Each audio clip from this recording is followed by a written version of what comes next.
watching. I was like halfway through All season right, one so and I had to stop. we're red. We're live here. Okay, so welcome back to another Unsourced Wall Radio. I'm joined again by Doug and Tony as we are finishing our review cycle of the films of Scream. We're not done with Stab-a-thon yet. We got 2 more seasons of the show to go. Ooh, but Scream 6, the latest Scream to date, and okay. Let's start as how we usually start. 'Cause I know right now we have a little bit of a pre-recording discussion about some of this stuff. We're getting into it soon. But first off, question for the table: what's your favorite movie where someone takes Manhattan, Tony? Curious George. Nice. I, Duh. I guess I just have to Muppets Take Manhattan. Yeah. Oh fuck, that's way better. I'm going with King Kong. Okay, King Oh, that's the Kong. best. That's the classic. Yeah, that's the Yeah, original. yeah. So, I have no idea what else you would rank this at because Scream 6 just shouldn't exist, man. It's an anomaly of a movie. They're not even in New York. Like they don't take Yeah. advantage of that at all. In New York, new rules, said the tagline. And are they new rules? It just kind of they're really running out. We're in a franchise now, and that means nothing. But you don't stab us on its 9th movie, okay? In universe, we mean you're on a franchise now. Yeah, they just started doing a connected franchise now. Like they're running out of steam here. We don't need the Meekses anymore. We don't. They're there to deliver the most. Well, Mindy at least. They're there, as Jasmine Savoy Brown so elegantly put in her Instagram story. They're there just to say the most ridiculous nonsense lines about being meta. So Mindy's canonically a they she now also. Yeah. So Exactly. They got a pin. Yeah, they got a pin. It's gonna be you watch in Dolby Vision, Scream 7, you'll see it. If you get D-Box, can your seat move with the pin as it wrestles against the clothing? They them. I'm gonna cheer when I see the pin. I'm gonna start a yes. chant. A them chant. They. Yeah, no, you go they, then the crowd goes them, and then you go back and forth. Now just the real theys, and now just the real them. Tonight we are all they them. I was gonna say, like, Mindy's led the way. This movie, like you guys were talking about how this does not feel like it's in New York. This movie had a massive missed opportunity by not having Eric Adams in this. Like, imagine how amazing that energy would have been. Ghostface, the Aerodon of America. And we're all Woodsboro today. Exactly. You're not Woodsboro, she says to her boyfriend at a certain point. Like I'm from Chicago, and when I'm with friends who aren't from out of the city, I'm never like, you're not Chicago, you can't come. Doug, if you ever said that to me, my heart would break. You're not Chicago, Tony. That's like my heart is in that city. You can't say that. All right. So Scream 6. We're 6 movies deep now. I you know what? I'll say it off the bat. I want to say something positive. Okay. The first half of the movie, maybe as much as 2/3, I think are entertaining. More entertaining than I remembered. And I was like, there's still a lot of flaws, things I don't like, things that I find are really silly character or story wise, but I'm more consistently entertained. It's got like a narrow kind of leveling effect. More than 5, which I think riffs too much on things that are just, I think, nonsensical and redundant. Scream 6 kind of feels like a divorce from Scream. This is like your standard kind of slasher kind of thing, that you can kind of whine into. And so I'll say it off the bat, like that. I think that at least the first half of this is pretty just generically entertaining. Yeah, I could see that. I would say it inherits a lot of my like script and story frustrations I had with 5. It inherits those because it's those characters are continuing, but like you said, generically entertaining. Like there's like good set pieces here. Like if you ignore the fact that they're like not taking advantage of their new setting, but like there's like the bodega chase. There's certain I feel like they could have gone farther with the subway scene, but there are elements of the build in that I like. There's the whole, even though it's ridiculous, the ladder part is pretty fun. Like, there I don't think the chases and like the action was executed that well in 5. Like the parts I liked in 5 would be like the little character stuff that like hit right for me, like Dewey, the use of Dewey, and like a couple of the interactions between the old and or the new and legacy casts. But like the action and chases I think are better in this one, so I'll give it that. I think out of like both of these, Radio Silence does do a good job more than anything else with the choreographing and execution of like the chase and death scenes. Like those are always on point. Like that's where their focus is, and everything else, Yeah. as I mentioned in 5, feels superfluous. Mhm. Well, like that's always where I've kind of come at this with Radio Silence. I see them as more like craftsmen than I do see them as like efficient storytellers. Like I will certainly agree with you guys a lot when we get into like the problems with this film, especially once we get to like the whole night at the museum situation. But I love lots of this movie. I think this movie gets a lot of the corny like horror slasher stuff right. When was the last time you guys saw Friday the 13th, like uh, Jason going around Manhattan? That movie sucks, right? And at least this movie knows how to have a good time.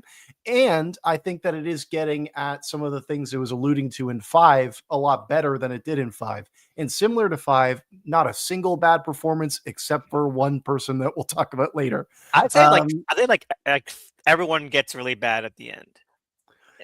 And that's more of a script problem. I don't think it's really them. I think when this movie's over, I'm not thinking less of any of the cast members except for one person. I think everybody else here is doing a great job, and specifically Melissa Barrera is kind of like somebody who's often pushed to the side.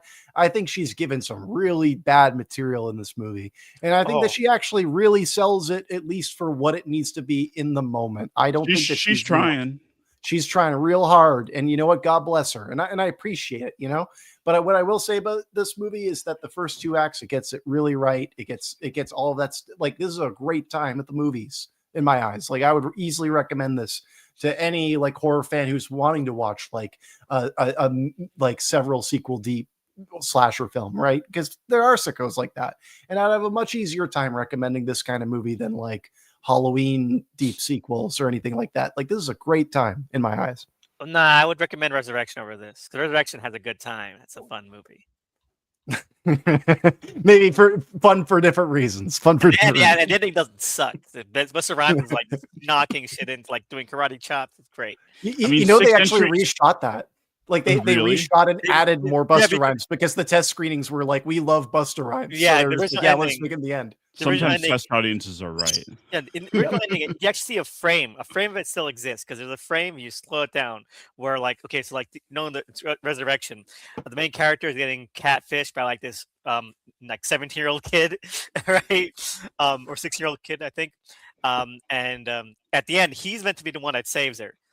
So he kicks on the door and said Busta Rhymes. So like for one frame, if you slow it down, it's the white kid, and then it immediately becomes Busta Rhymes the next frame.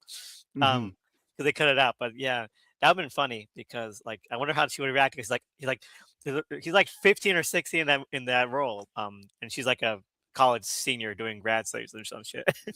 That was funny. What are they gonna do? Yeah,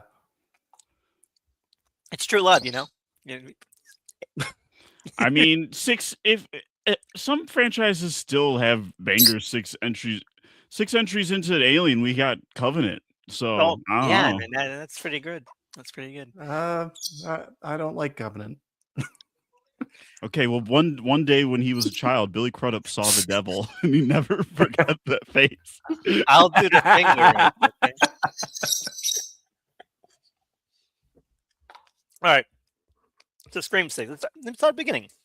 I think the beginning, even though I just said I like the first 2 halves of this, the beginning, I think, is maybe like the best opening of a Scream sequel that you could ever conceive, but Yeah. then it has no impact on the rest of the movie in terms of like what it's trying to say, and that's I think one of the biggest flaws of the movie. I hate being one of those guys like the movie should have been something different, but it's different when the movie brings up something that's really clever and then it doesn't do anything with it. You know, I don't think that's the same way as saying that because the opening prologue, it's Mara Weaving, who's really charming and fun, and she's a nice actress. It brings up two distinct like avenues of sequel could go to that have not really been explored before, and then it just junks them. You know, where and I love this too because it plays out exactly like you would want it to play out, like this traditional, but not really too traditional Scream opening. Where yeah, they talk about tropey stuff, but it's a totally different verve. You know, I think it really does give Ghostface a little bit more, I think, style because it's not just like the same old you're gonna talk and we're gonna mimic and we're going to get threatening. It's really is more of like a creepy, eerie, suspenseful thing. I think it's one of the kind of the best on the phone Ghostface interactions because it's not like Mhm. it's really trying to lure this kind of poor woman into like an innocence, but threatening situation. You know, so I think it's a lot more back and forth. That I really really like that. And then of course Ghostface comes out of nowhere, kills her. It's like that's nice because not really something like not the Drew Barrymore thing. It's not the Scream 4 thing. It's not the Scream 3 thing. It's a whole new tack on this where she's not expecting it, and you're sort of just kind of lulled into this false sense of security too because of it. And I love that a lot. I really do. And then it just continues. Like you get the whole trailer line, you get the whole like we're gonna cut to the title line, and then just continues. Like the score just kind of zeroes out, and it just continues. And I find First that time I was fantastic. watching this, I was excited because It's I so was like, good. "We're actually in new territory now." Like, "Oh my god, we know one of the ghost faces, and it's Tony Revolori." I love Tony Revolori. I feel like he's been super underutilized post Grand Budapest. I Oh mean, yeah, like, Post Servant too. Yeah. yeah, oh yeah, he's really good in that Mm. too. Yeah, Yeah, he's stuck on the MCU farms. He's as stuck as there as, until as a character that they're like, yeah, he's Flash. Okay, so is And Flash then gonna do anything? they had, Nah. they had to introduce a different Flash 2.0 for Far From Home, just because they that's felt gotta sting. yeah, no, they like they have a more traditional Flash now. So stupid. What I will say that's an issue about this opening sequence is that it lies to the audience, specifically in the line before the title card, Oh, which is I hate "Who that so gives a fuck much about movies?" because And it's the a Yeah, thing great is, that's like, line. That's a that most of the fantastic movie, line great line, most great idea, and yeah, don't say that if that's not the movie. because you Mhm, wasted that now. You wasted that for all other entries because that's the most clever thesis statement you could give a Scream movie. You know, for sure. like what is post, monoculture, you know? Like Mhm, what's after, as Doug has been saying like since 4 and like 5, everyone entertainment has become more of like an individualistic tribal in imbued thing. Everyone's got to be sure. part of something, and then now Mhm. you have a screen like okay, let's just see the end result of that. What's the inverse of that? If everyone Well if everyone cared about the same thing, who really gives a crap? It's well, so clever.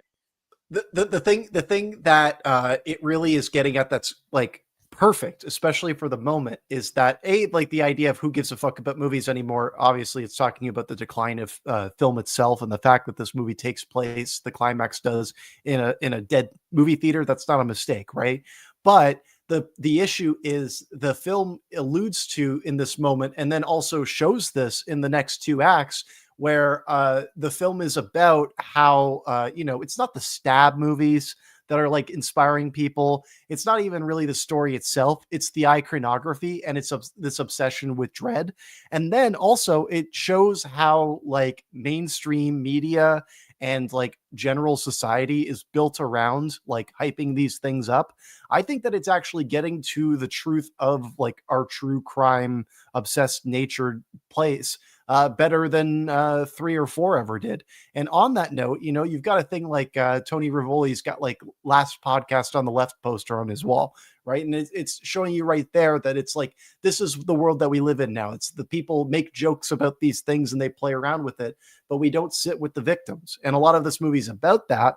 It will fumble that later, but I do think that a lot of what it's getting at with this message actually is meeting the moment in a really interesting way that 5 felt like it was reaching for, but didn't quite get to. I would agree if the movie was actually about like those things are definitely gestured to, but like it's kind of doesn't feel like we follow up on any of that in the actual movie. So it's hard for me to like sign off on saying that like gets at that true crime obsessed culture better than four, which four to me had just like a very concise and clear thesis to it that more so than like any of the other sequels. Yeah, I no, think I 4 totally has better dialogue, but I think that this film gets the imagery right. I think that visually this is getting at that stuff in a more evocative way for me. I think that 4 was very talky and I got that stuff very well, but I think that this film does a lot with just singular images. But I do get what you're saying because I do think that the third act does let a lot of what it sets up down, but I do think that the first 2 acts still speak to something that is effective, at least for me personally. no, I totally get what you're saying. I do agree.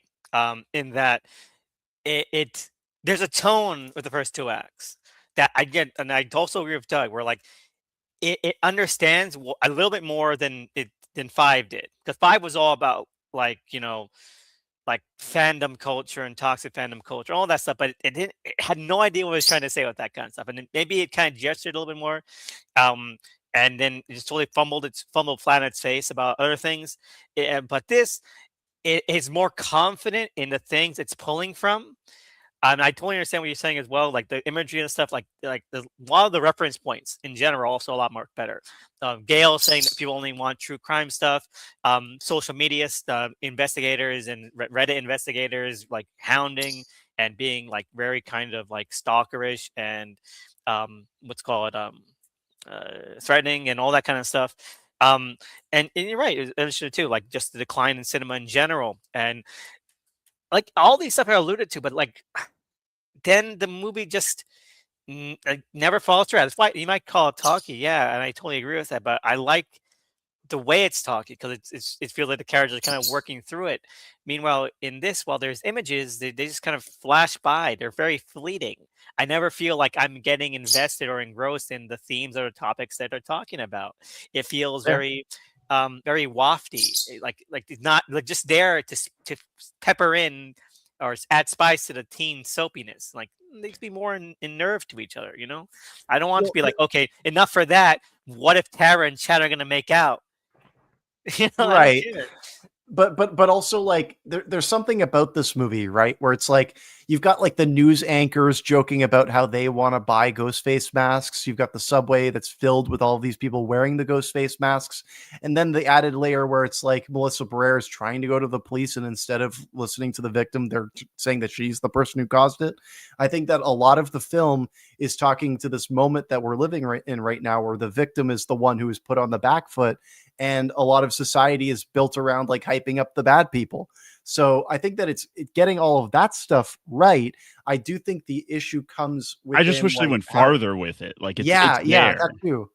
Yeah, exactly. The pieces are all there, and then the problem is it becomes so legacy sequel focused when what it was setting up was this franchise's version of The Last Jedi, ironically enough. Because there is a nice meta-ness, the meta-ness in this one that I do enjoy is that Melissa Barrera having that moment where she's like kind of say like how difficult it is for everyone that everyone hates her, and I almost feel like that was because fans didn't particularly care for her or her performance like at least in terms of the toxic fandoms that do complain about these things. Oh, and IGA, I wonder if there's like any like misogynist or racist motivation behind that backlash. I don't know. We don't need to talk about that. But I mean, that's kind of Who's the to say? attitude that these movies have, where it's like, yes, there was backlash, and we'll acknowledge that, but let's not go into why people Yeah, are upset with exactly. her. So it does feel a lot more like generic social media cancellation kind of stuff Mhm. than anything really. Again, I want them to dig deep. I want them to draw blood. And these movies, Mhm. for all for like increasingly horrific, death scenes. I think this one actually surpasses 4 a little bit in terms of Mhm. viscerality. They're afraid to like really get their teeth into the dirt here. They My, really are. my, 5 my and question 6. I want My question is like, are they afraid to get in the dirt, or do they actually know what it is? Like a part of me is wondering if this is just a level of ignorance, which doesn't excuse Oh, it, right? But I'm I gonna do say, think It I'm could gonna be a say, little bit of both. I'm gonna say a little bit of both because I'm not saying I don't. I'm gonna say like I say they're scared too, and maybe that's the wrong thing. But I'm gonna say ignorance as well because I want to. I think that they're just maybe biting off more they can chew, more than they can chew. that's the impression I get. I feel as though like this is very still like a liberal mindset in this movie. And I agree that like the reason that it doesn't hit as hard is because it feels very like of its era, not really like willing to encounter the problems, but rather like gesture to them. I think that it's very of its time in that sense because people are still doing that, right? That doesn't excuse the film. That doesn't make the film any better. I'm not defending that, right? I'm just saying, like, I'm not expecting this film to be as razor sharp on that because most films aren't. The fact that it at least took the steps to attempt that, I'm appreciating. I'm in like VHS mode right now. Like I've seen so many of these movies where it's like, I see most of the Scream franchise is just like fun. So like when I see like individual elements that are at least speaking to something more that are more visible than like other parts of the franchise, that's where I'm being more lenient with this one. I feel like to a degree there's at least a self-awareness that they know part of their fan base is made up of Richies. And so they don't want to upset they'll point that out that that's like a kind of fandom, but they don't want to go in too far. I agree that there is a little bit of like that they're not really thinking the whole thing through, but I think they are at least aware of that. That's like they know where their bread's buttered to a Mhm. degree where they're like, yeah, let's not alienate those people. We saw what happened with Star Wars. Like they'll Yeah. invoke Star The- Wars, but they don't the- actually want that same kind of response. but where I'll push back there is like the villains of this film are still those people, right? And it's also an extension of one of those people from the previous film. But then also to go further than that too, I think that it does like I like the fact that the like something that we've been saying from the first movie is that like they've treated Ghostface as too precious of an image, and with this film it does that uh to a great degree. I think that like the overinflation of Ghostface, and then it also goes in the opposite direction where it doesn't treat the iconography of Ghostface too preciously, at least within those first two acts. The fact that we get that shotgun moment was so big for people, but I think that's a natural step for what this thing is. You're right. No, I I love the and shotgun I wanted moment. more of that, Yeah, especially with knowing that one of the ghost faces is a cop. He should be using guns all the time.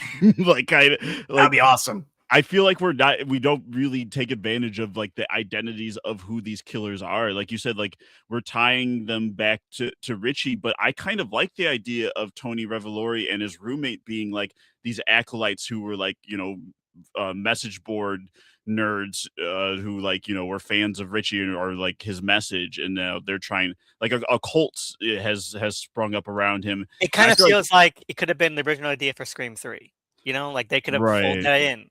So, but why not redo ideas from a movie that never got made, rather than redoing ideas from movies that did get made and That weren't that sounds good be more good? interesting than Richie's family wanting revenge. Exactly, because one, it's not like the late '90s anymore. We're not on the cusp of the internet age.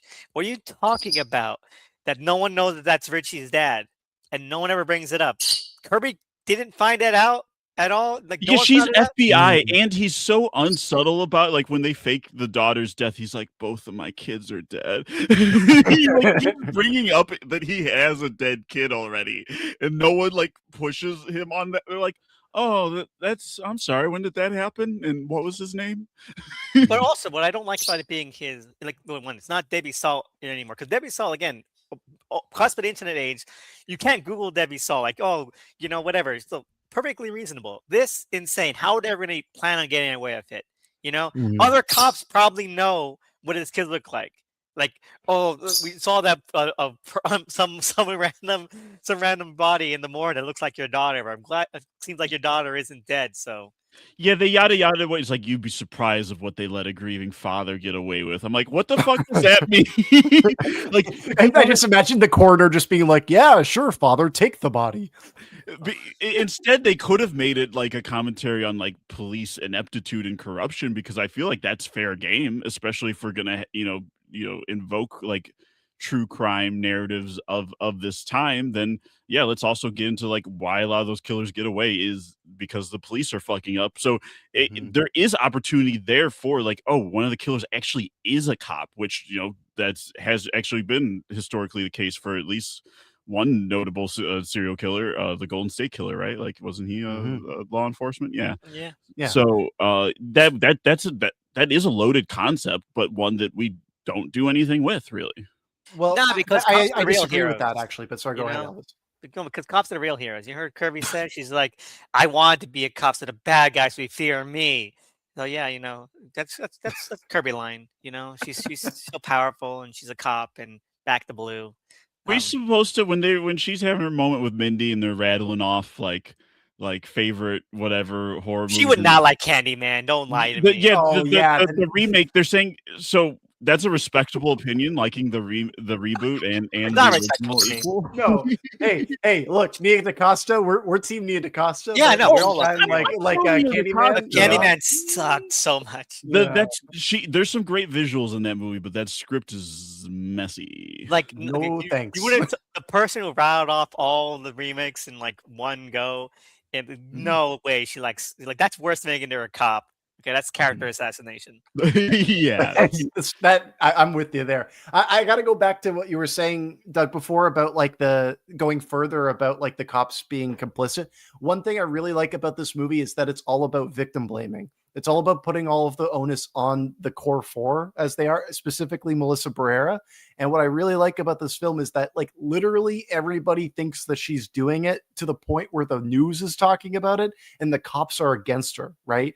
And when we think about that from the lens of like, a victim who's gone through a traumatic event who has to then like constantly reprove themselves, not just to like the public, but to their close personal friends, I think that it does actually show a lot of that really well. I think the issue actually comes down to like how the film kind of goes, and it was all against you like that. I think that like it actually would have been more effective if it was just some crazy fan online who decided to go in this route. The fact But that we made it so personal by the end is an issue for me. yeah, no, but also because it does ruin that line. We're like again, we're going back to the line because the line is his line is the perfect line. Who gives a fuck about movies? Such a perfect line. And then like by making it his family, like oh well, no, actually they really give a lot of fucking about movies. Exactly. Like Actually, we're playing his home movies that he's fan movies that he made in giant. I mean, on the there big is screen. there's a the idea of the Ghostface Museum is fun if Oh it my served god, any larger purpose other than fan service. Like if you that get was a physical place I could go to, yeah, I would walk through it. It'd be fun, but the like big plaque that says Billy in big bold letters. Oh I my feel like god, this movie doubles down on Billy Loomis being the ghost. Like they Mhm. talk about like that, like it's like it hypes him up to like almost godhood in terms of like that this was it was a all Roman's concept that idea. a concept that only he could have started, and it's like that he's the OG. It's like he's just a kid. He was just a fucked up kid who took a knife and put a mask on. Like the whole point is supposed to be that that could be anybody. Like, but they're Yeah, but making it kids are not all right. they're making it like Billy seemed like special in some weird way, especially now with all the Sam. Like I hate all the like little Force Ghost scenes. It's like Oh God. Like The, that was not what Billy would say, man.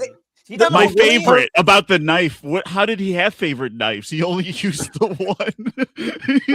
What are you fucking talking Like about? it's so it's just that it's so weird watching these, and then you have like Melissa Barrett's character being all like, "Who am I? My legacy, my family that the Loomises," but like she never knew them, and mm-mm. these Force Ghost visitations just only heavily underline how little she knew them. So it's kind of hard to take her trauma seriously when she did not know them at all, at all. I hate how this film tries to show brutality as hereditary somehow. I hate this idea that like because she was the child of a serial killer, she has like serial killer powers. Like I hate that There shit. is And another. it's just the worst every time they do it. And they do it. They do it too much. They bring up Mrs. Loomis too, which I thought they should have done in the fifth one, and they There should should have done be the a fifth one. flashback, yeah, where she's visited by her grandmother. Yeah, That could have set up some of that better. But yeah, it's weird how it's all incorporated, and then the whole thing of like the masks that they're leaving at the crime scenes are from the previous killers. Because if the Is Richie overall rich? yeah, if their plan is to frame, because that's what they wanna do, right? They wanna frame Melissa Barrera, they wanna frame Sam and make it look like all of these killings are her. I feel like leaving the mask and, like, paying ode to the previous that's like a separate agenda. Like, those are 2 con contrasting things that you're working on. Like, I feel like there's a very more straightforward way to like frame Sam if you want to like be killed. Like yes, killing her therapist, that makes sense, and you can like frame that on her. Also, shout Kittredge as her therapist. That's Yeah, random. Journey is there for some reason. Well, the one thing I will say that like works in that favor with the Ghostface being left there is that like a dumb person would think that that's associated with Samantha. A dumb person watching the news is going to be like, "Oh, the masks are there, and she's related to one of the killers." She's the That would make daughter her of it. Ghostface, Like She so would it have makes Billy's sense. mask. Yeah, like I feel like this is speaking to the moment in a way, right? Where They it's like should have people seen that are then. that stupid, you We should know, have and seen that they that then. would blame the victim. how crazy would that man? It's how it's been like And 25 years they give the more. Halloween 2018 treatment to the Ghostface mask. That's the It reason why they did this. yeah, because That's the only reason they did it. and I do like the look of that, Michael Myers mask when it's all faded like that. But like, I'm just thinking about like Billy Loomis's mask has just been sitting around, right? Like they never washed that shit. Like that smells crazy, But probably. what's so funny to me is that so again, what they should have done and going backseat driving this movie is since they should have just been like Richie's cosplay mask. Because like they Yeah, mentioned that he made a fan film and it's the entire thing about Richie. It should have been like And a we're really showing the fan film at the end, so exactly. like, why do that if that's all these elements just feel disconnected from each other? It should So have it's been like, yeah, but it should have been like like a really wonky mask. Like again, mm, maybe hiding that line that that no longer makes any sense about like this is a person who doesn't care about like the the art. conventions of a Scream movie. Mhm. I think those are the stuff that works best when like this is a ghost face that is animated, doesn't really care about stab, at all. he'll So they pick just up kind a of shotgun and they're and just like, beelining it. They're just yeah. going for it. Like that's I think that's the stuff that works for me the best because like this is something new. We're in new territory. This is someone who doesn't care. So now all bets are kind of off. It's kind of high in suspense a little bit for me. But then it just starts getting into the motions. We start doing the whole knife wipe thing. We double do the knife wipe thing. Oh That god, was enough, awful. You Like, know, the enough with that. synchronized knife wipe, like, what do kids practice it? Like, also, I mean, we'll get into it as we go. This family's weird, right? Like, the who Kirsch family. who was doing the really sexual death scene with their daughter or Right. sister? Who That's was what it? I Mm. was thinking. I'm like, what was that conversation? You guys had a plan of like, okay, so it's gonna sound like that We're I'm having having sex. sex. Yeah. And we're gonna be like looking over in your really revealing negligee, to taunt What the are guy you across. doing, step bro? Uh, the one I'm typing up my Scream customer request right now to my This jeez ain't Instagram Louise. girl. Scream XXX. Would rock you, Mac. Come on, let's do it. Something about to go back to the beginning because I feel like we started on the cold open, then we kind of just started jumping around. But let's get back to the cold open a bit because like Samara Weaving, I think is a great actor, but I Yeah, don't think that she doesn't have like the iconography of like a Drew Barrymore. I think that she's perfect for this moment because she's kind of like the bridge to get there. And I totally agree with you guys that Tony Rivoli should have just been in the film. I think he should have just been a character and we could have just known who Ghostface It was kinda doesn't make to a sense for degree. their plan even with the Ritchie why family don't part they of it just all. frame them? Right, that's what I was Yeah, thinking. right. What you're killing that they said they killed them because they were gonna kill Sam and Tara, and that we couldn't have that. But, like, why not you just if they kind of, like, worship Richie, why not you just, like, be like, "Yo, we're Richie's family. Because it would Let's be too work." much like Scream 2 then. It'd be too much more like Scream Mhm. 2 at But they're that already time. doing Scream 2 by the end, so, like, why not? Yeah, but you know what they should have done? Okay, there should have been Ghostface versus Ghostface. Oh well, that's unfortunately kind of like the whole radio silence thing with Melissa Barrera. Like, I feel like that's what they've been doing, unfortunately. I know, but not terrible, you know. Well, Yeah. like literally contract like one they're getting chased by like the cult of Richie Ghostface, and then like one of the members of Richie's family burst in, and then you have a Ghostface fight, and then Ken Watanabe's like, let them fight. But Oh, it should well, have been. But you know what? It should have been exactly. It should have been like more than Tony Rivoli and the other guy. It should have been like a couple of them, like maybe five, and then each of them are trying to convince Because these are Rivera. guys on message boards. They don't But need to physically like know each other exactly. originally. They could have just met And then online. Richie's family should have been killing them off. So the cat, it's like Tom and Jerry kind of thing. They're trying to kill Miss oh, Rivera. She gets away, and another Ghostface comes and stabs them every single time they fail to kill I them off. think that I think the issue here is that like we want this to be more decentralized, but this film is still like operating within It's the so tunnel vision. clean, like, yeah, it's so tunnel vision on like how do we tell a clean story, right? And I feel like it actually would have been better if like they're on the subway and anybody could be Ghostface and anybody as Ghostface could want to kill them because they're the core form, right? I feel like the film actually could have had a lot more to say and do if it went down that route. And I do think that it plays that stuff in the first two acts in interesting ways, but it could have gone further. No, I can. Why does Spider save Mindy after she's stabbed if he's part of the killings? Like he's like, "Oh no, we'll get you help." And he calls for a He has medic a and crush on her, just like any a college Yeah. person. You've all been there, right, fellas?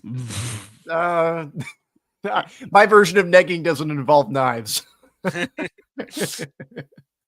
apparently one of the ghost faces on the subway, I think the one that's like sitting down and staring at Mindy, that is Akiva Schaffer. You know what they should have done on that train is that since they were taking the train right behind, and there's a scene where Tara and and Chad and all those other people are looking and see there's Ghostface walking toward them very menacingly, and then just gets off.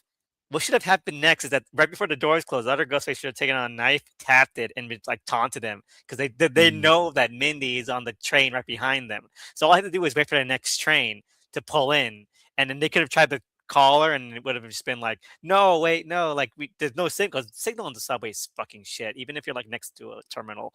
Mhm. And They that's don't have Chinese infrastructure. yeah, and just add more tension because like why wouldn't like they just get off and take the next one? Kind of. Right, like they're like, "Oh, well, she's on the next one. Well, we can't get a hold of her, but we were just gonna trust that that's the case."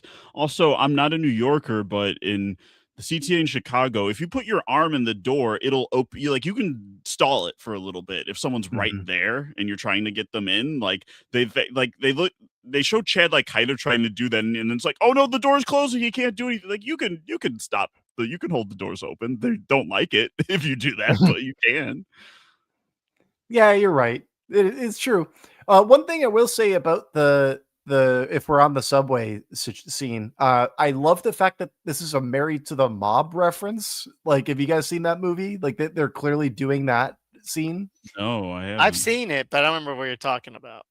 Opening sequence, Alec Baldwin shoots somebody on a subway, and it's shot the exact same way, where it's like they go under a tunnel and it's all like neon lights that are only illuminating this. The only difference is that this movie decides to go far darker with it. But what I was gonna say is that the thing that surprised me about the stabbing is that you get Ghostface that's kind of like walking up to her slowly in the crowd.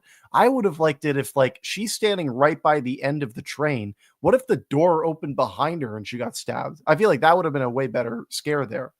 Yes, something like that. That'd be so cool. Like, yeah, some of the buildup in the subway is good. It's just the payoff doesn't feel worth it, and especially the fact that both of the Meeks live by the end. It's just so dumb. It's It like is.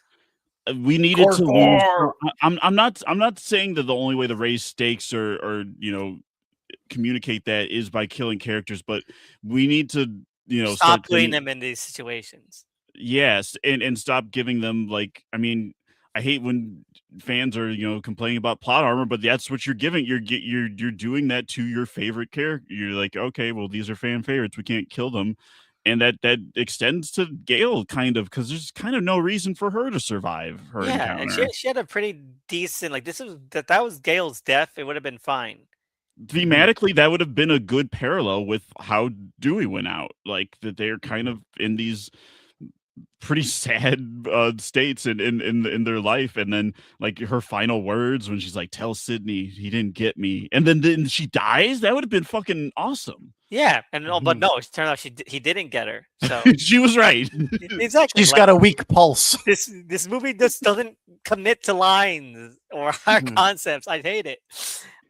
Is this an issue with radio silence, or is this an issue with New Line Cinema? Right, like Both. that's what I'm wondering. Yeah, like I it's think like it's a little they're trying. both. I Yeah, think because we've like all seen a trailer to Ready or Not too. Okay. Hey, going after the Abigail stands now, are we? I So, mean, even in Abigail, they don't fully commit to some of their ideas. So I feel like this is just a Mhm. thing that they do. I mean, regardless of like, yes, they are talented directors and they know how to execute a set piece. It's just in terms of the ideas, that it's like Mhm. they're even if they start from a good starting place, they're just not following through. They need better screenwriters, right? Like they can't keep working with themselves like this way Well, because they are dropping the one of the ball. writers of Zodiac, and it's still not good. I don't know. James Mm. Vanderbilt. I don't, or maybe that was just a one-off for him. I didn't watch Nuremberg yet, so I don't Oh know. well, that explains it. Nuremberg is a stinky movie. Oh, okay. So maybe James Vanderbilt didn't. He came with the script, and then Fincher was like, "Okay, we gotta fix this." You got to put some elbow grease on this one. Yeah. Yeah. so I'm gonna bring this up. Like so, I mentioned this in relation to with 5 already. Now, what I think about this is that there's only Gail who's around. There's Kirby, but who cares about Kirby? Um, so this is like the most time we've had with a new ensemble, and I know less about them than I did about the kids in 5. You know, Yeah, and I and and no one's popping like Jack Quaid or Mickey, right? Like everybody, Mickey Madison, everyone's like, you know, good enough for a slasher, except for the core four in I keep quotation. forgetting Mindy has a girlfriend. I keep forgetting Annika, yeah, Mhm. that's her name. But maybe. I think, you know, I liked her outfit. I thought that the whole like jack-o'-lantern thing, the with the bucket hat, I thought that was nice, but Her she her has got de her no death was character. fun, I guess, yeah. Yeah. Yeah. so, but the thing is, it's kind. I guess it's hard to get a grip because I'll say this about all the other ones, all the other ghost faces. Other than Roman, they kind of felt like they were being people. Like, even Mickey, felt like he was being a person that his own personality. So when you have two of them, who's like, I'm gonna be generic, vapid. Um, what's the proper term for this? That's PC. Oh, you're talking about the slutty roommate? Exactly, the slutty roommate. Right. Or generic, Sex positive. Sex se- positive is the words you're looking for. yeah, slut walk participant. Okay, and there we go. We covered our bases. And then like generic dweeby nerd who's 6 foot tall and built like Tarzan. I'm a Um, virgin. Ugh. it's hard to get a grip on anybody. And then they don't even build on Chad or Mindy. They're in two movies now. There's no development for them. Mindy is still the same person that she was in the first one, more or less. And The just giving her only a moment girlfriend. Mindy has where she starts to feel like an actual person is when they're in the van doing the stakeout, and she's like, "This is how my uncle died." Like the van in the middle of the day, he was young. There's when she's showing like genuine fear, Yeah, or that or towards the end where she's like, "I do not want to get hurt again." Like I'm like, okay, I actually kind of buy you as a person a little but bit then she's here. like, comes Scooby Doo running into the frame at the end. And like, I got it. It was Spider the entire time. How Like are you alive? it's so cartoony. I gotta say, I'm gonna say, I think like some of the last 20-30 minutes of this is more cartoony than 3. I This whole could I franchise has would been say, yeah. cartoony. But like I even more, we're never in Lo- felt like yeah. we're in Looney Tunesville with this one. I gotta say, Hey, we were in Looney Tunes like during 2 in my eyes, yeah, for me, like we've been here, so like Right, but that's there's a why I'm being balance more because, lenient. there's like, a there's balance. there's silliness in 4, like, they kill one of the villains by using the chest paddles and saying "clear." It's very stupid, but it's Yeah, fun. Like, yeah. you can do But, that. but this is like just Mhm. breaking like, what kind of movie are we making at this point, man? It should But be more goofier, generally speaking. This movie should be either goofier and it either should be goofier better or at the silly. message. either Mhm. goofy or sillier, or starker. Pick one or the other. But again, with Mindy, like not just to, I guess, maybe do a positive on two, they did have Randy sort of switch it up, you know, and they don't have Mindy switch it up, and Chad is like a completely different character, but not like in a way that's like, oh, he switched it up. He like we didn't know what to do with Chad the first time, so let's try something new this time. And it's like there's like just starting from like they just shuck the etch a sketch with Chad, and like Yeah, and they're like, okay, so what if he's into Jenna Ortega, but then they don't really have an idea beyond that? Because, like, I guess if I'm stretching and be like, okay, there's like an overprotectiveness, like the scene at the party when she's going up with the guy, and then they start the fight. Uh, that whole setup is weird. I mean, like, I'm not, horror movie. You could comment on I don't know, like date rape and like the parties and the dangers of that, but it didn't even feel like the film had anything to really say about that. They refer to the guy as like date rape Frank or Freddie or whatever the guy that was going to take her upstairs. Well, I mean, and he's like delivering his lines all slimily, like, "Yeah, she said she's fine," but bro, but she actually did seem fine. So like, I Yeah. wasn't sure. and then she was like, if I want to make a mistake with a guy, let me make a mistake with a guy. Okay, I'm sex positive. Right, The that's like what you should if she is actually of sound mind and says, "I want to do this," then that's what she wants to do, and it And seemed then like she was alright, I and don't then know. 20 minutes the later, big sorry, go ahead. and then 20 minutes later with Chad, she's like, I want to let you know I'm pretty level right now. They're like, okay, everyone's Well, consenting here. Yeah, because she was like, "I wasn't as okay as I thought I would," like, because later she's, like, thanking him for stopping. I was like, "Thank you for not letting me go up there. I wasn't in my right mind," or something. Like, "Well, you weren't? I thought mhm. you were you seemed pretty confident. You were convinced to me. I don't know." The main issue with that scene is that Frankie is a slime ball, right? The fact that he does like grab her violently and try to bring her up the stairs, like, yeah, he is gross, right? But I think that both like everyone here is saying that we agree that like if she wants to make that mistake, she can, right? It's the fact that like it is that these are these friends who are saving her. That's like, the thing could have been that they're overprotective, right? But the fact that they are validated through that, it's like instead you're talking about this whole like, oh, you don't know, like we got to protect you kind of thing. It's an issue, right? Because it's trying to have its cake and eat it too, where it's like she's an adult who can make her own decisions, but then it's also like, but she is making the wrong decision. We got to protect her. It's like, yeah, Because they do that with Sam too, of like, oh, she's being so overprotective of her sister, but then it's like she's proven right about all her yeah, paranoia and not trusting. So Yeah, it's like, so which one is it? Because I think that is an interesting dynamic where it's like what they've been through has wrecked them so much that like they can never they just have a fundamental inability to trust. And I feel like they especially could have explored that with Sam's boyfriend, which I like that actor. He's very funny on the other two. I, Uh I was gonna say he's so good in this movie. I really like the boyfriend of yeah. I Sam. He should I have been wanted more of more it. of him. He They should have been just more kind of of it. shoo him away and then he comes back at the end. But like I In seven. yeah, well he's in 7 but Wait, Melissa yeah, Barrera is not. That is would that true, Elvis? No, he should be. Just Oh have him there. no, no, but that would be just when funny. she was gone. Yeah, right. Like, What if and he's the and one and to like they explain where broke they up. are? He's like, yeah, Mm. they're safe. They're in witness protection. I got the Also, girls out of here. also he's They're there in too. Michigan. Wait, where are they? In Michigan. Okay. All right. So party scene.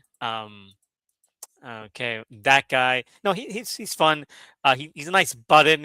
I think I feel like I know him more than most of the other characters. Again, because Date rape Frankie? Yeah, he's no, pretty well no, defined. I'm talking about the boyfriend, the boyfriend. Oh, yeah. Sam's boyfriend. Like, Yeah, because the character is thin, but he's got such a liveliness to his dynamic of Sam and the way he reacts to things. Everyone else, they react the same thing way to everything. Mindy reacts 90% of the time the same way to anything that happens. Chad as well, Tara as well, Sam as well. There's never like an escalation to their characters. and like the impact that the characters are taking from the story. This guy, he's like, when the redhead chick fake dies, it's like this is fucking great. He's like trying to call him. He's like trying to shout. He's trying to wave his hands. It's so good. Oh, I love that sequence because he's banging on the window and he's just kind of yelling through the window. He's like, "Yo!" Yes. I like That's I such like when they fresh. call her when he calls, and then Samantha's like, I'll call him back, right?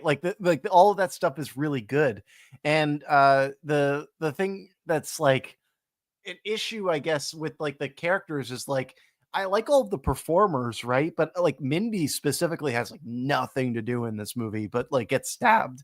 And like you really feel that. And then like Gooding Jr.'s son, right? Like he's a really like fresh and lively presence, but like he's given Who nothing to is do he? but like Mac on Jenna Ortega, right? So it's like, like we need more. We're saying this now, but wouldn't it be funny if like Seven, they're like the best characters of all time? Yeah, well, because just out of necessity of having to flesh out in the absence of your leads or something, and the movie seems aware of how thin because like Jack Champion makes a joke about like how fucking nothing of a character Chad is at the end. But I'm like, Yeah, you can't say I you're hate that. acknowledging it, but you did the thing. So Yeah, like, the roommate has a similar line too. Like, it was so easy to be like the slutty college roommate. Like, what? Like, you wrote the script. You're writing it. You know.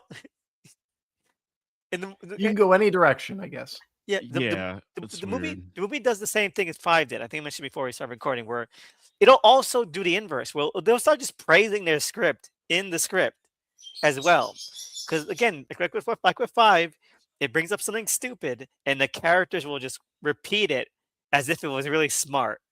I'm talking about the rules. This is probably one of the most bullshit rules of any of the movies. Oh, of any of them easily because okay, so let's review what are Mindy's rules. I already Right. forgot them. I'm Let gonna me, look let me them pull up. it up from the Scream wiki. Scream Like 6. legacy, like it's pretty much everyone's on the chopping block, right? Like they're trying to say all bets are off. Like But that's it's those the the rules. exact same rules from 2, more or less. Mhm. Carnage candy, everything is bigger body count, etc., etc.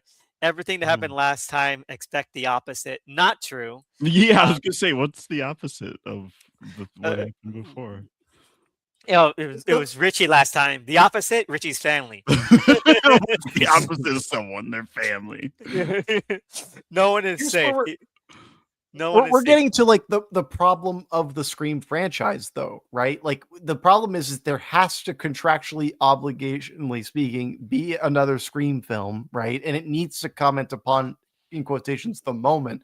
But the problem is that this film and Five were trying to comment on moments that have not passed, and people are still debating, right? The problem is that these are reflexive slasher films, but they have not reached the period in which they can truly be reflexive. It's the issue with this franchise in general. They needed to wait like 20, 30 years after Scream 4.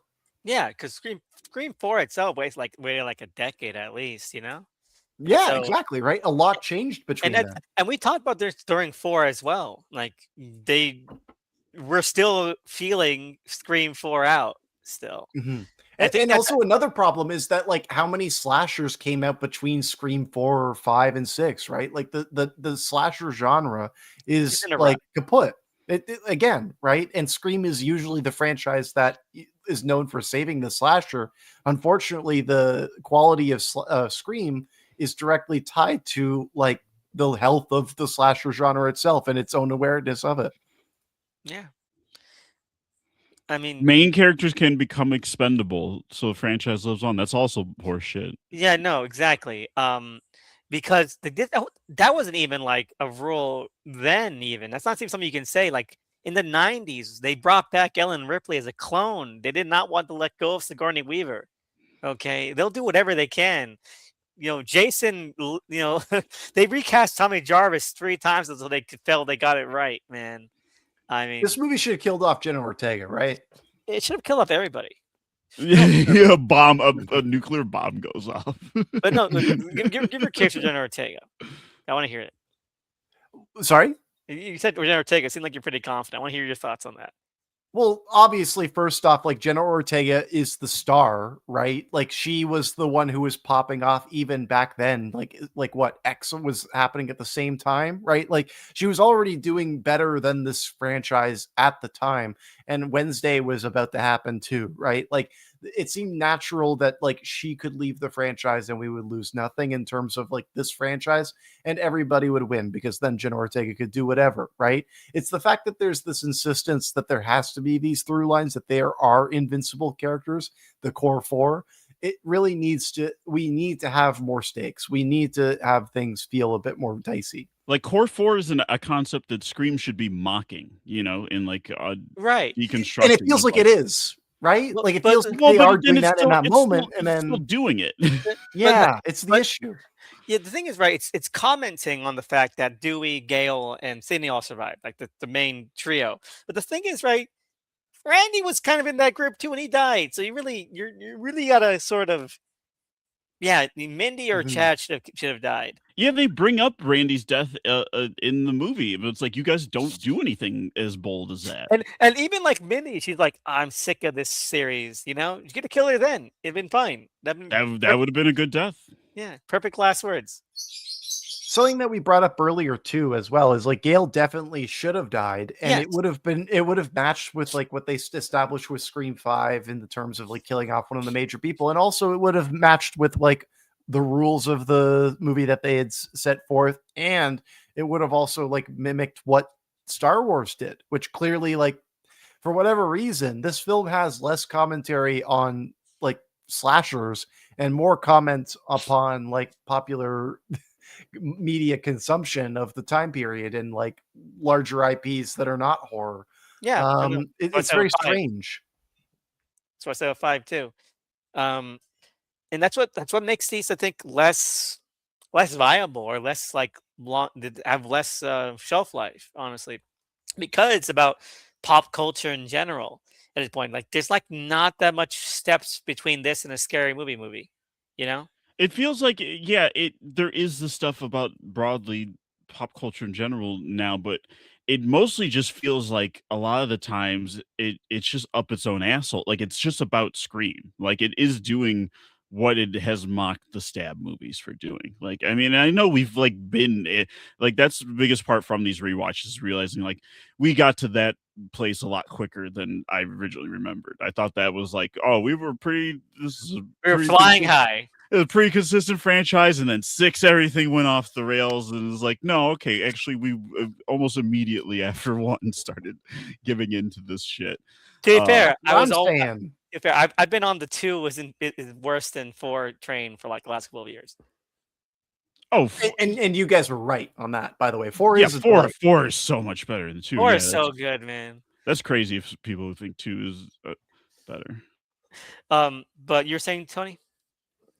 One thing I'll get to on Gale as well, right? I think that like what they do with Gale as a character, I hate that she's reverting back to this like the selfish person Yes. from 2 again. Like I think that like I want to see her feeling the miss of Dewey. But Like why is she with a new guy, right? Like I feel like we that would be but then you a wouldn't be able more to, exciting way. but then they wouldn't be able to redo the Sydney punch. See, the only reason that that new guy I think is there is to have someone like phy Die. physically a threat, so who you can immediately take out to be like, "Oh shit, this ghost now Mhm. she's vulnerable. There's no man there." That's I also saw those true. yoga pants. She's active, you That's know, like also she could true. take it.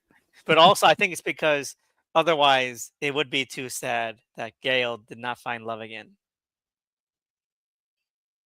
I'm doing the jerk off motion, not at Yeah, you, Elvis, it's but you already know, kind of sad the cynicism of her just like reverting back, which you could I'm of the mindset that I'm okay with that regression if they like put if they actually make that feel intentional rather than just kind of lazy. Would it feels like a lazy reset more than like a kind of taking the character to a dark place before then killing them because it'd be like, oh yeah, like in her grief of missing Dewey, like that she's like kind of regressed in this way, and just the cynicism of like, yeah, maybe she's never going to change, and then she Okay, just gets why something killed. funny? Why something funny? We're just describing Rob Zombie's Halloween 2 again. Yeah. So- And okay, hold on. Masterpiece. This is a segue. This is a segue. Yes. I gotta take control of this conversation for just one moment. Go ahead. I have befriended somebody recently, and that person told me that they used to date the lead actress of those films. I forget her name, but the person who was playing like Jamie Lee Curtis's character in those Thomas, Halloween yeah. remakes. Isn't that Scout Taylor Compton or something? Yep. He used to date her. So like, I Nice. just I got a lot of insight on who she is now as a person. I mean, do you have Her does phone he have- number. yeah, way to get can like we get her on a pod? Like can we get her You know to what? sit down and talk Halloween? Oh, she's half honestly- Mexican. Cool. Honestly, not out of the cards. I'll look into it. I'm being 100. I mean, we don't need to look at this all night right now, but I'm down. Yeah, for it. we Let's really do that. affirmed ourselves as Halloween 2 lovers, you know, Yep. at this Yeah. point. 'Cause everything, I'll go every so time far we, as to say Halloween lovers, just period. yeah, but I feel like every time we bring up, like, this would have been a really cool idea for the Scream to do. It's I'm always, like, oh, Rob Zombie did that. you know, Rob Zombie already did that. Scream 4 and Rob Zombie Halloween 2 are like, that's the bookend to the slasher era. There's no more after that, you know? Mhm. There's no And need. it's also like the escalation, right? It's the melding of like torture porn and traditional slasher iconography. There is something about like it's a response to like the French New Extremity, right? In terms of American films as well. That's what makes those films so potent. The thing about the Scream movies forever really is that they're far too commercial. Yeah. Like these Scream movies need to be more grisly. They need to be more gnarly, and nothing indicates that they'll ever get to that point. They're still too stuck in the CW. This more than anything, really, because like, why are we taking so much time out for like Chad, man? You're like 6 foot tall, and I'm like 4 foot, so you have kind of kneel down to kiss me. Like, what the fuck are we doing here, man? I mean, I like on paper, like that could be a cute pairing, but they're just they're not characters. So like I can't invest in that. Like Dewey and Gale's romance is compelling because like I know who they are, and they're like the fact Their that they're like dynamics. they're so opposite makes that attraction compelling. But I'm like, are Jenna Ortega and Mason Gooding opposites? I don't fucking know. But like I don't know what their baseline is. all I know is that Chad is totally dogging on my boy Wes. You know, he knows that Wes had a crush on her, and he hasn't been dead for like a year. How could he? You know, he's a dog. Okay, No respect. Mason Gooding is a dog for doing that to my boy Wes. For Wes, you know. For West. The one thing I will say that's an issue with the romantic pairing is that with the previous entries, specifically like Dewey and Gale, is like they were adults, right? And we're so stuck with like this youth mindset and this idea of like, you know, college sweethearts. And for them, it's like they're just kind of there out of convenience, and like that's why they're kind of shacking up. That you never at any point during 5 thought to yourself these two had chemistry, right? Because they're not in any scenes together. I was gonna say when did they interact at all? Because Right. Chad had a girlfriend during 5. That poor girlfriend too. She went through a lot. Yeah. Mm. He called her a murderer, and she died like 2 minutes later. And then she That's me. shot in the face. Chad should be in hell. Okay. How dare And his dad was in radio. okay. Radio, poor radio. Oh, come on, man. Radio didn't do nothing. Okay. he just wanted to listen to the radio. That's all he wanted. I like that Elvis is like, fuck Scream 6. Scream 6 sucks. Hey, don't talk any shit about radio. He just wanted to play, man. Rudio. Okay. But no, I'd rather talk about anything than Scream 6. What else did they talk about? Let's talk about let's talk about the elephant in the room. Okay. Let's talk about Dermot Mulroney. Okay? Finally. the worst actor in any of these movies. And And he's a Yeah. great actor otherwise, like, and especially, like, he can ham it up and, like, be compelling, like, if that was the assignment where it's like, "Yeah, go big," like, you just be fucking like a Schumacher Batman villain, Dermot, like, fucking go huge. He could have done that in a very fun way. It just feels, like, so hollow here. I think it's because there's no guardrails to the character. Because even with like Debbie Salt, it's very much Metcalf's own sort of personality, like this very restrained kind. She's got a very, even like she does her sitcom, she's got a very kind of strict like intimidation factor to her that makes her very funny in certain roles. But like Dermot Mulroney, he's a rom com guy, so him going broad and big, it needs to be very pointed. And I don't feel like Radio Silence is our actor directors, you know. So I feel No, like they're caster directors. They hire people they know will give them what they want, and so I he feel just like didn't do it. Mulrooney, Right. like he's it feels like he's flailing. He's gripping for anything. Like all of his choices are unpredictable. Like he's got Mhm. eyebrows, eyes, some tongue action. Like what the hell is he doing? It's Yeah, like what it's was on that script? the problem is that he is just not playing it close to the chest at all. Like with Jack Quaid in Scream 5, right? Like we all knew he was the killer watching that movie, even for the first time, pretty much, right? And but at the same time, we enjoyed Jack Quaid because at least he's delivering it in an interesting way. He's like having fun with it. The The problem, performance is good enough that you buy the character's performance too, and that other people would buy exactly. it. There's never a point where I'm buying Dermot Mulroney or thinking, I'm like, these are you guys stupid? Do you not, there's a bunch of red flags about this guy.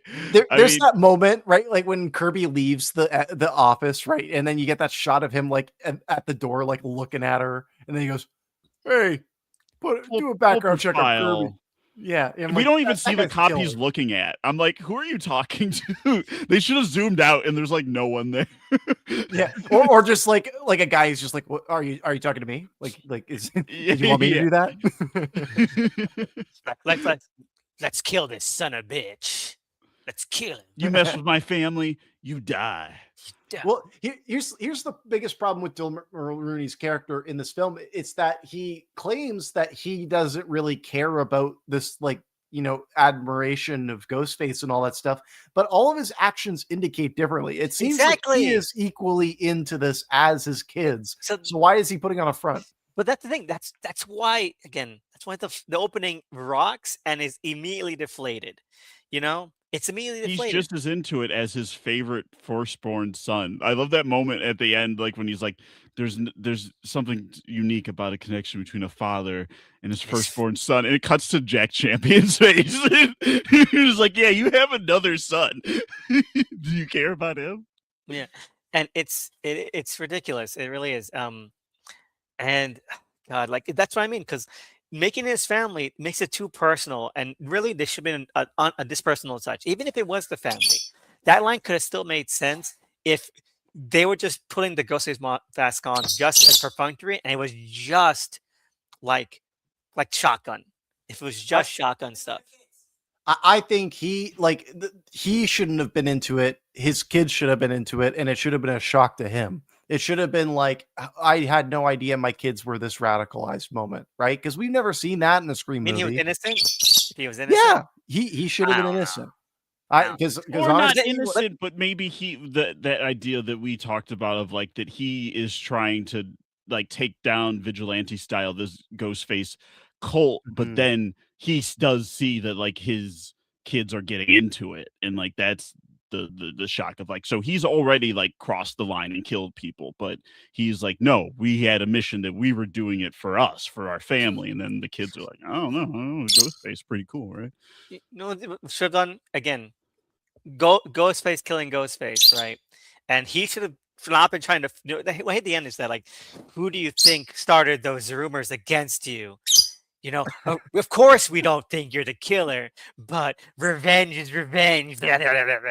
You know, like whatever he says. You know, in his Mhm. insane snidely whiplash voice. Is He shouldn't have been the mastermind behind this. He but like what should it really reads as inauthentic.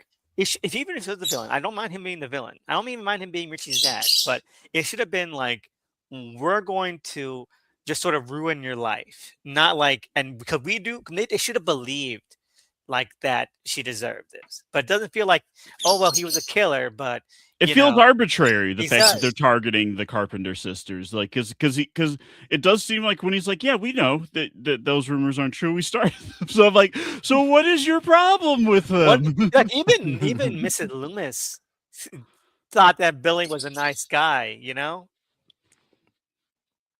The only reason he gives is like, "When I saw what you did to my boy, that's when I knew you had to die," of like the overkill of it all. And that's Think the stupidness of like making it like her violence hereditary and the Billy Loomis of it all. Like, and all that shit sucks. Cut that shit out, right? Like no Yeah. one likes that shit. Who wants to see like the bloodline of a ghost face having Don't worry. hereditary killing powers? Don't worry. They'll find some funnier way to get Stu Macher back if you haven't read the spoilers yet. Over seven? Yeah. Yeah. Oh god. Hey, look, I'm going into that movie like with none of the leaks in my mind. I only know what you guys tell me. The leaks came out like a year ago, man. It's the fucking stupidest shit I ever heard in my life. I mean, I guess they had time to change it, but I don't think they I are. don't think they did. All the trailers like Right. this is exactly the leaks, man. It's crazy. Yeah. Well, Benjamin Netanyahu already gave the approval on the script, so it's like you can't like go back on that now. He's busy too. Like, what, you gonna send him another draft? Yeah, come on, he's got Iran on his mind. Come on. He's got hospitals to blow up. Come on, leave him alone. But, Hey, so, you mean Hamas command centers? Those aren't real hospitals. We know what they really are. but again, what people don't really mention about the shotgun thing is that Ghostface from that party, because they're on the street, they're just walking, and Ghostface just kind of sneaks up behind them. It's like such a beeline. So it is like he just kind of runs into like that deli, kills like 3 people in a row just to get to them. That's what it should have been. This should have been Apocalypto, okay, but in Scream fashion. It should have been one long chase scene. Okay, Because is the goal to kill them or frame them? Because it feels like two objectives. Like, if you want to frame Sam Carpenter as this killer, why are you chasing her into the bodega and killing everyone in front? Like, there's other witnesses that will see that it's not Sam. Like, you shouldn't do that if that's your goal, is to Right. frame her and like or security just cameras kill and her. shit. I do like that the first 2 people that he kills in the convenience store are just 2 portly bald men. Yeah, guys are like, Just- "Hey, what are you Just guys doing?" going about their business. Mhm. But Yeah. again, that would have been, I think, like again, who cares about movies? So that should have been like a total reversal of it. Like, we're not gonna do any of this kind of cat and mouse stuff. We're not gonna do any of this like who could it be mystery ensemble I'm just thing. coming for you. Exactly. Run. Mhm. You're getting complete chased down, and it's on Halloween. Like, this is a Halloween weekend. What day of this movie is it actually Halloween? Like the thing that this movie does get right is that it does feel more immediate in terms of like how many days it is. It feels like it's only taking place over like a couple of days 3, versus like yeah. a week or something. The thing is the thing that it's getting right is like how people around them don't really care unless like they are involved, which is like the advantage of making a New York Scream movie. And also then in the bodega, right? Like nobody really cares about them until they are like put in the center of it. It's a very like weapons-esque scene in that sense. Yeah. But the issue is that it should really be a chase movie. It should really be over one night, right? Like rather than several nights. It should have been like going to several different Halloween parties as all this shit's going that down. speaks to their strengths. Like we just said, that Radio Silence, they know how to like direct action and these chase sequences. So like, let's just lean into that, since Yeah. they don't really seem to have a full handle on like, the thematic story idea stuff. So like, let's just do action chases. Yeah, let's not care about the structure of this film. Like Mhm. that should have been it. That should have been like, if they don't again, they're not, if they're trying to play it safe and still have that line, that should have been the next move. because then we have like the courtyard scene, and we're gonna play Nick Cave again, and we're going to like do some bullshit rules, and Gail's gonna get slapped again, and there's gonna be like a little joke about who the most popular or most likely killer is, and it turns out that one of them is, you know, it's it's all been done before, we're doing it again. It's happening again. But we're talking about how this was done in Scream 2, right? Like Scream 2 is the one that a lot of these beats are coming from. And Yeah, I do also see like Scream 4 in this Street movie a Force, lot. yes, is But I think this movie is like doing laps around 2. I think that like everything that you're saying about how it's done before in 2, I'm like, I agree, but I feel like it's done better here than 2. So it's like I'd but rather watch this, you know? but the thing is, right, I can see where you're coming from, but as someone who doesn't like 5, I wouldn't wanna watch the 2 to 5, and someone who doesn't like the ending to this, I wouldn't wanna watch Domo Rooney over, you know, um, Laurie Metcalf, Yeah, I you was know? gonna say I like Mm. Laurie Metcalf better in terms Yeah. of Ghostface. So, I I wouldn't that watch that any that really deflates a lot of the like, enjoyment that 'cause I these don't care about this Richie. I Ghostface think is so lame. yeah, Richie is This is shitty fair. character. Shitty character, shitty goat face. His family is shitty ghost faces. Billy was a fun ghost face, and then Miss Loomis, terrible villain, very fun performance. Right. So yeah, no, I mean, I see where you're coming from, and I don't think that you're wrong in that this is a strong sequel to 6 for the most, or to 5 for the most part. But 5 and 6, I don't care about any of this at all. It has Mhm. never invested me in any of it.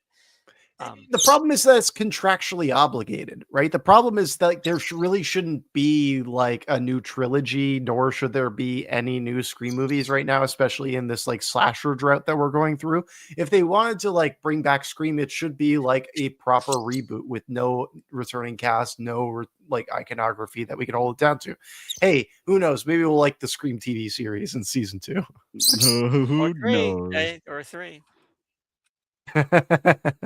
But they finally, I love this, that they use like, so let's see here. They use like headshots for like Roman Bridger, Yeah, and yeah, Roman Jill. Roman acknowledged. Yeah. He's I, on the cork board.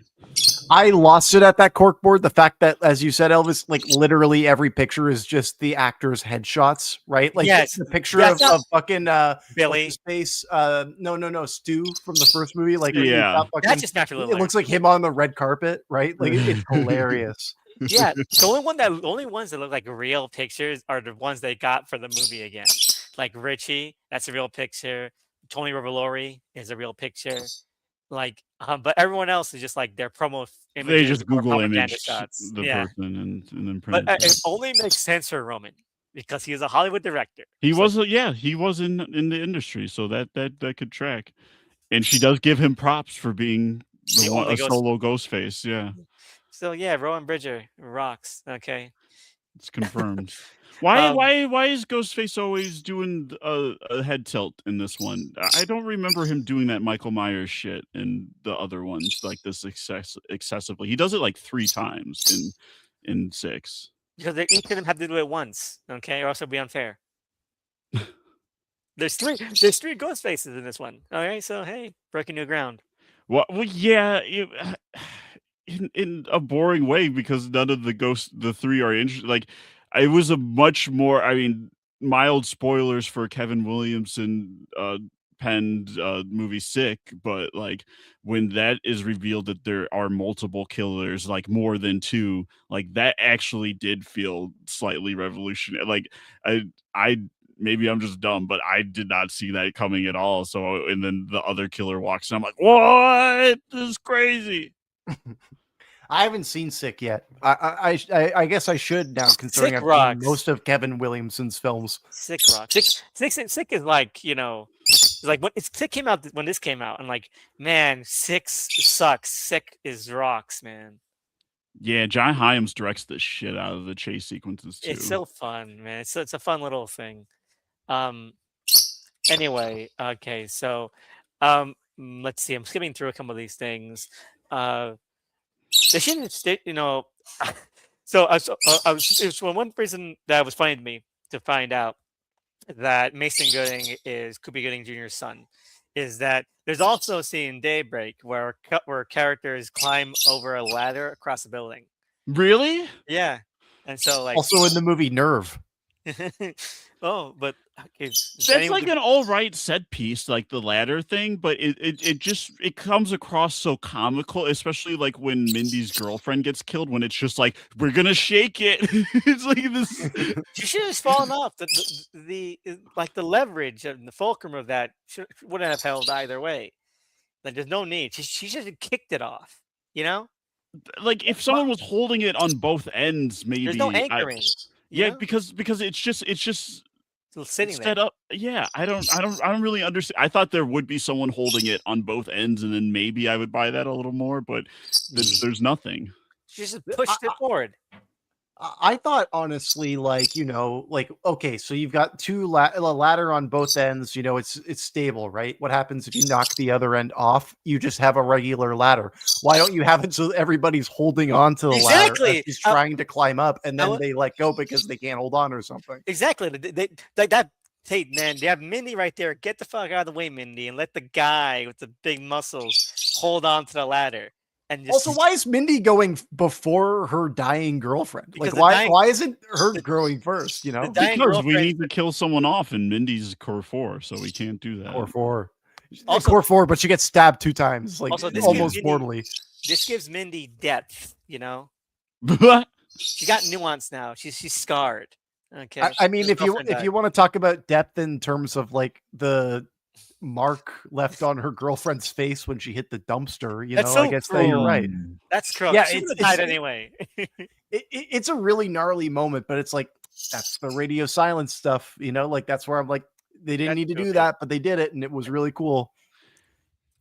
Yeah, I kind of just wish that was that I felt that not just in the kills, but also like, in some of this thematic stuff we've been talking about, where it's like, go that extra step, be a little excessive with it.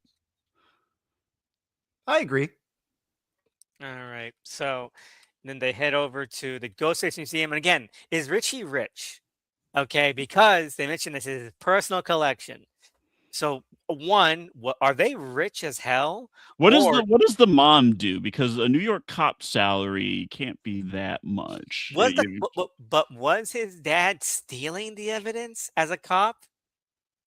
They do have the line of like, how did they get all this as evidence? And they said, oh, cops like money or something. But yeah, he could just have stolen it. But these are, but that's a different. He's a New York cop in the Woodsboroughs in California. Although they did say he just transferred. I don't know. It's too murky to try and like logically follow. And it's like a any of that really shit. big thing, it's ridiculous. Like, oh, look at all this museum stuff and all this bullshit. Like, it's so unnecessary. One thing I wish they would have done, because we've talked about Richie's like fan film already. I wish that like Richie's fan film was like one of those fan films you find online where it's like Ghostface versus Batman, and it's like 2 people fighting in a backyard or something. It should have just been something like stupid, that. like dumber, because it looked. We don't see much of it, but it does look like that's just a low budget fan film. Like Mhm. that they made some guys wearing a ghost face mask and that doing some like low budget kills. Like that's whatever. Like I mean, Yeah. they could look corny, sure, but that's I don't know. That's the first step to real filmmaking is just to make some phony homegrown fan film, but like to make it like be some like fandom obsessed thing where it's like, yes, Ghostface versus Batman versus Superman or something, just like so like action figures bouncing against each other to be like, yeah, there's no depth here. This guy is just fandom brain. Exactly, right? There would be like a detachment from reality if you were to do that. And there would also be like true to life in terms of like that's what the Elliot Rogers thinks, like, and they're already like evoking Elliot Rogers with his like little vlog video he made, right? So it's like go there, you're already there halfway.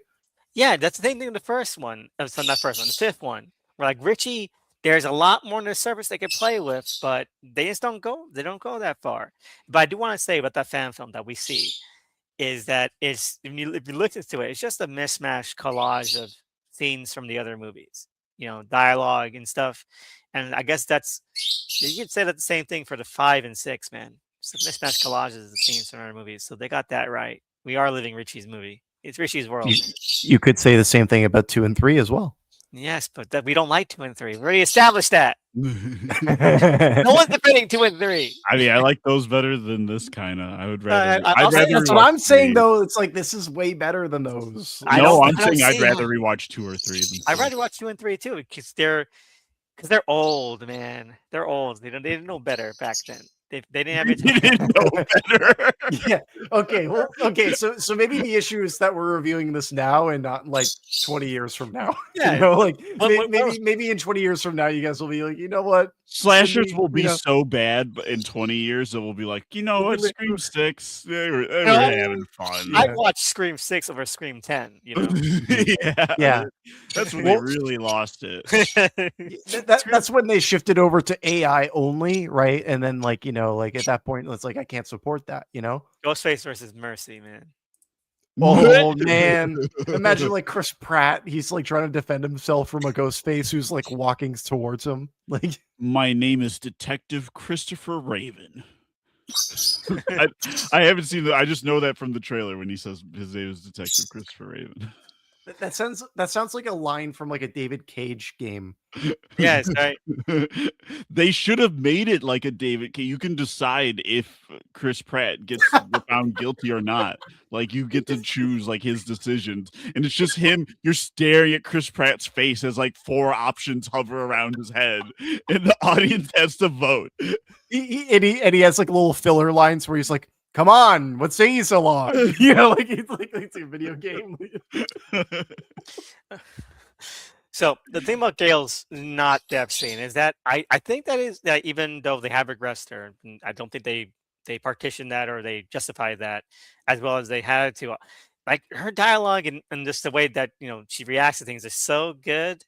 It's like, okay. I love her calling out how young Kirby is. It's like, Yeah. they give out badges to infants. Yeah, okay. But also, when she was like, she shoots through the door, it's like, you got me. No, I didn't. It's just more. It's so good. And the Star 69 is great too, of like where she like mid call is like, can you hang on a second? And I just love the ghost faces being like, wait, what? And then you do hear it when she shoots through the door. There's like an ow. So that entire sequence is really fun because it's playing with the great. Conventions of things. Simply, it's playing with conventions of things, but it's still doing it. And just she got a weak pulse. She's gonna live. Now Gale Weathers, who did not die. We have to suffer through her being in 7 for some fucking reason. Well, we had to keep her and Sydney couldn't. The core 2. They need to have the core 2 need to have a reunion. After all this time, Sydney, we called Sydney, but we decided that she should be in hiding with her family so they could have her happy end. It was so funny, especially in hindsight, knowing that they did get her back eventually because they just agreed to a number, but the fact that they had to come up with that bullshit of no, she deserves to be happy. Yeah. I love that because it really did come down to a contractual dispute, right, Doug? Like it was just like she didn't want to get 23 Jump Street bullshit, man. Yeah, they just weren't going to pay her enough, so she's like, "Fuck it," and then now they are probably because they don't have to pay that Jenna Ortega salary. So, yeah, exactly it. Exactly, which is why Neff Campbell is scum. Mm-hmm. And it also why Neff Campbell is an agent of Israel. But when it comes to also the core cast of the original Scream movies, right? Like they've got nothing else going on, right? Like that's the weird push and pull with the old legacy, like the legacy cast and the new cast, right? Is where like the new cast is so poppin'. It's like they've got opportunities; they can make whatever they want. Hey, there's going to be a Cougar Town revival any minute, so I don't know what you're talking about. Courtney Cox will be busy. Inshallah. Right? Like God willing, if that happens, like Scrubs is coming back, and the next logical step is Cougar Town revival. After we go through all the Bill Lawrence shows, we're gonna get to Cougar Town.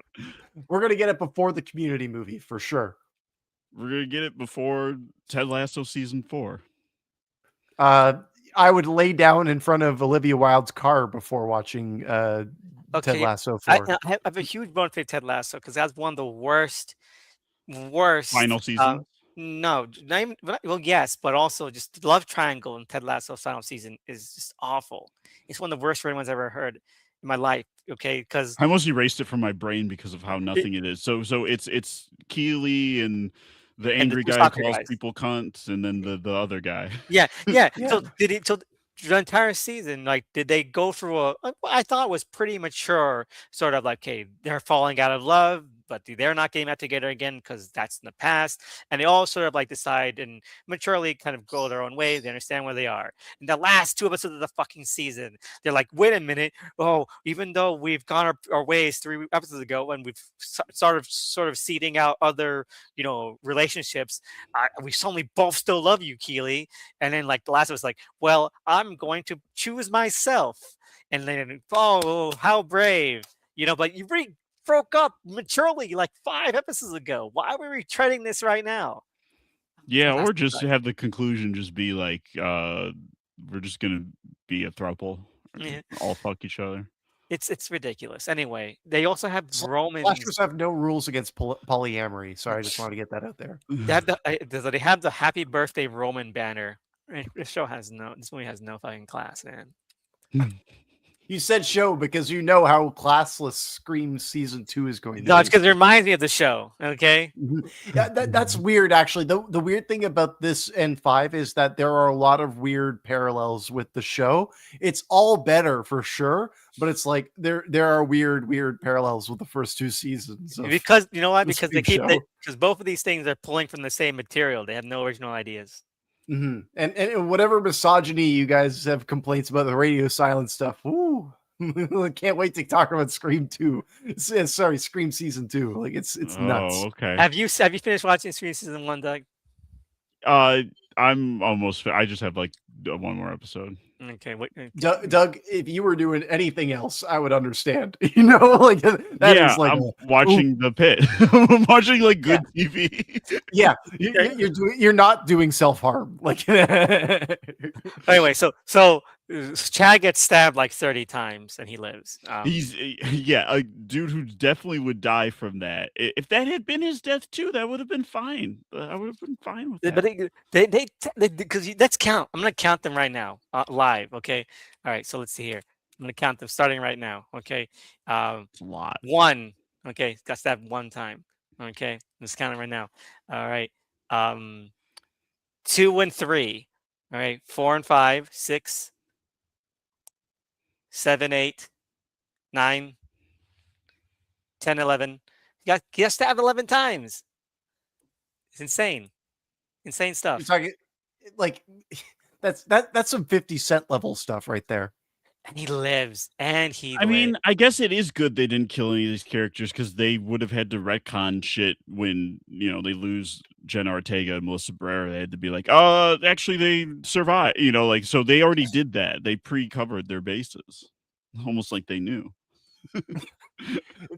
They were asking them questions between takes. They're like, will you It's Israel, do you Palestine. condemn Hamas? How do you feel about that? Yeah.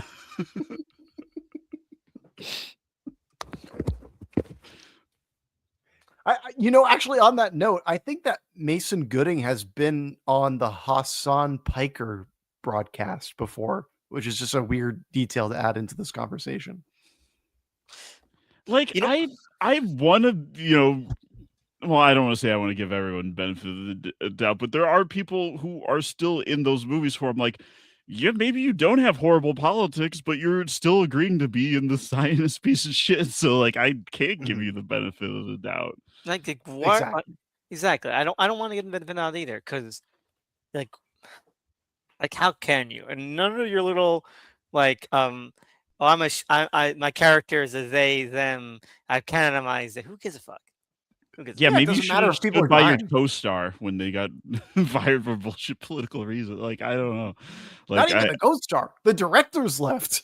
Like Yeah. like the whole creative team was gone. Like that was a statement, right? So whoever did stay is like really showing the lack of spine. Mhm. Specifically Nev Campbell, by the way. Like we got to talk about the fact that like Nev Mr. Campbell Barrera stuck up killed. for her. She loudly confirmed that yes, this is just about money. Like that's what her Yeah, coming back is. Like she's like, hey, I didn't come back because you didn't pay my, what I'm worth. Which in that case, in a vacuum, I would take her side of like, yeah, she made this franchise. Like you should like pay her what she's worth. But now for Seven, it's like, no, fuck you. You yeah, have no spine. exactly. And also, right, like, yes, obviously she is the final girl. Yes, obviously she's the backbone, the Jamie Lee Curtis, if you will, right? But even with Halloween, we had time apart from Jamie Lee, right? Like, Yeah. have Nev come back like, 20 years from now, right? Like, I feel like at this current time, no one gives a shit about Nev Campbell or Courtney Cox. The only people who care about Courtney Cox are Friends fans, and which is exactly why she doesn't need to do it, right? So it's like, why are we so hung up on the Sydney Prescott of it all? Why do we have to always evoke the first one every time? Because we have to That's why. meet her daughter, Yeah. McKenna Grace, who's also Egon's No, granddaughter. McKenna Grace is not her Mm. daughter. It's No. it's the chick from the Yellowstone prequel. And So Run, wait, Shoot, Fight.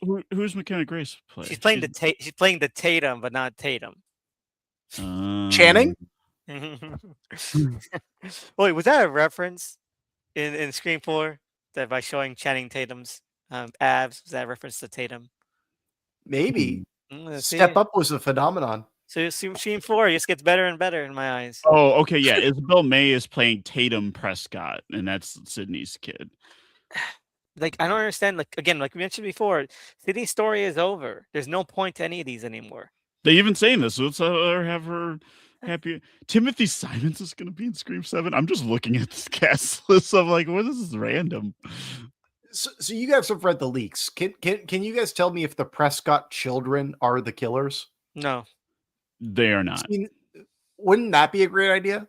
No, I don't want any more of the Prescott like saga anymore. Their family story. Oh, I agree with that. I'm saying like if you're going to have to do that, if But you're that if just you are feels like Rise of Oregon. Skywalker then, because then we're gonna have to be like, there's only two families that matter here: the Prescotts and the Loomises. And we're already know? doing Yeah. that. And we're already doing that already pretty hard. That's what I'm saying, right? Like we are already we are 2 movies down this, unfortunately. We didn't have to do Which is why they're the worst ones. Thank you. You agree. Well, here's what I will say. Here's what I will say. This conversation is making me appreciate 4 more. Yeah. Yeah. That's what I'll say. It's one of the best ones. It's 4 is the core, Yeah. 4-4. Yeah, okay. Core. Core That's 4. 4-4 I'm talking about. Anyway, so Jack Champion is not a bad actor, but He was pretty good in Freaky Tales. He was. Came out last year. So I'm interested to see the avatars going forward now that he's like old, because like those scenes with him in the last 2 were filmed like 10 years ago. yeah, it's a nice old man now. He's old as fuck. Yeah, got beard. Anyway, but God, man, so I'm looking at this scene right now where like they're about to kill the kids. All right. And Jenna Ortega is like really mugging it. She's like doing a really great job at this. And then like you have Jack Champion and the other one are like, like what are they doing, man? I love it when she shoves the knife in his head and like twists it. Like that is a really gnarly moment. And also, I agree with you that like Jenna Ortega, she is like running laps around everybody in this movie, like similar to Jack Quaid before. You got that scene earlier on in the bodega when she's like hiding Jurassic Park style, and the shots just on her face as she's crying. I'm like, it seems like she's acting for an Oscar right now, and it's in fucking Scream 6. She's acting she's acting her ass off, and with a character, a razor thin character, because there's nothing to her character, but she's fucking crushing it. I mean, what you said the last episode, like she's the sister that should maybe be the focus, it kind of rings true, because I mean, like she's the one that it feels like the camera and our attention keeps gravitating towards. Oh my God. I forgot how stupid this was. Where like where she runs out of bullets, and so Sam and Dub Maroney just run at each other. And they go over the rail. Oh, this is so bad. This is beyond, man. I'm embarrassed. And why does she put on the ghost face other than the visual of her pulling off the mask and us seeing that? Like it's her tainted blood, you know. She's Hey, She's like, this is what I do like the kill, just fucking stabbing him in the eye. I do like after stabbing the shit out of him around his bulletproof vest and then stabbing him through the eye is fun. Like there are fun kills in this. incredible restraint that she didn't wipe the blood off the knife after that, by the way. The fact that they did that in 5 and she didn't do it again here, I'm So then I'm glad like, they didn't do that. they are we supposed to be questioning her heritage now? Is she even Billy's daughter? She didn't wipe the knife. she's got she's she's got like the mixed race thing going on. Half Oh, Billy, the mother's side come in. half, You know, half everybody, half normal human being. Then there's Yeah. that weird scene with Gail where Gail asked about their mother and was like, "Yeah, my mother sucks too." I'm like, I can't even make a judgment on this mother because I've never seen her. Like, doesn't even exist give in us this a movie. flashback. Give us just a framed photograph. Like even Sydney's dad kept showing up into the third one. Man, Yeah, he'd show up, be like, "I don't know, your mom had a lot of secrets." I'm a cuck. Think she fucked a lot of guys before me. I told her specifically that if a secret child of hers came around, I would kill it. So that's why she had to turn away Roman. I'm the real villain of the series. this finale is just like stupid funhouse shit, and like I hate when we go behind the screen and there's like all of these cloaks, right? Like the idea of just like focusing so much on the iconography after on the onset we had, fuck But movies, Ghostface right? rocks, man. All those cloaks are the same. Why do you need 9 of them in a row like that? Like why is that the centerpiece of the museum, right? Like they're all the same cloak.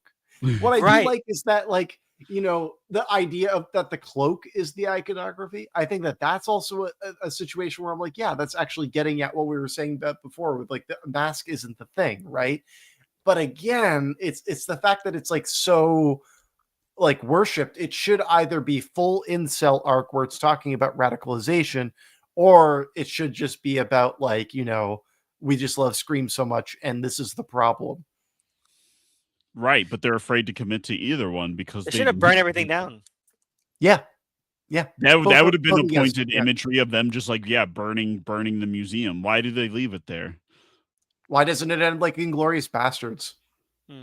Or last, Let them the burn last in the Jedi. theater. Yeah, they're in the theater with the thing playing. That would have been great. Ah, that would have been so good. They even have it so like there's a sequence when Melissa Barrera kills Dilbert Mulrooney and the camera shows her, and then the projected screen has somebody who is being lit on fire. Like literally just burn the place down, as we're saying. Yeah, and then you could have the place on fire, as it says, like written and directed by Richie Kurt. And it did feel like that. It did feel like this. This is Richie's, as I mentioned. This is Richie's world. Okay, we're This is a fan film directed by Richie. That's what these movies are. Yeah, something was going to reveal. We're going to pull back out, and we'll see Richie was just writing in his notebook, the entire time, like Tommy Robertson, whatever his name is. I liked it when non-Sadie Sink spat out her teeth after getting hit by a sledgehammer. I thought that was pretty gnarly. Yeah, that was gnarly too. Sadie Sink, that's funny.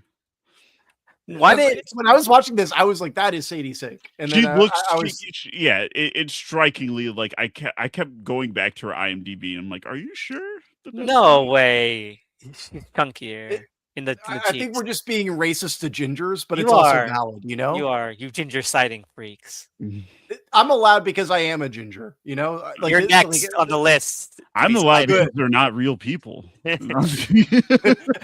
love how as you said that, Doug, I looked at my hand and like Back to the Future style, like I just started, oh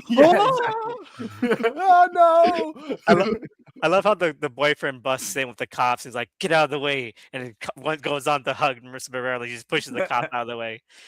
This guy's and there should have been more, like some kind of follow up on the boy, because we both agree that we like that character and that actor, but there should have been like he shows up at the end with the cops and maybe just hammer home the point of like it's never going to work with her because she will never be able to trust anyone, even though we know definitively that he's not the killer, but that she's just as fundamentally the trust issues cannot be overcome, or like even have him be the one to break it off would be like something, be like, okay, I came to make sure you're okay, Sam, but like this isn't gonna No, like let her work. have her happy ending.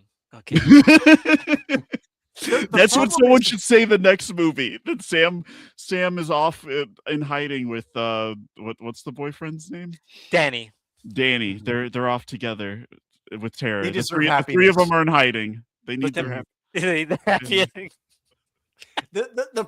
Okay, so here's the thing that we can corner as like the worst element of the Radio Silence franchise, right? Okay, go ahead. It never had to be the Loomises, right? It never had No. to be like the carpet. It could have been the Prescotts, right?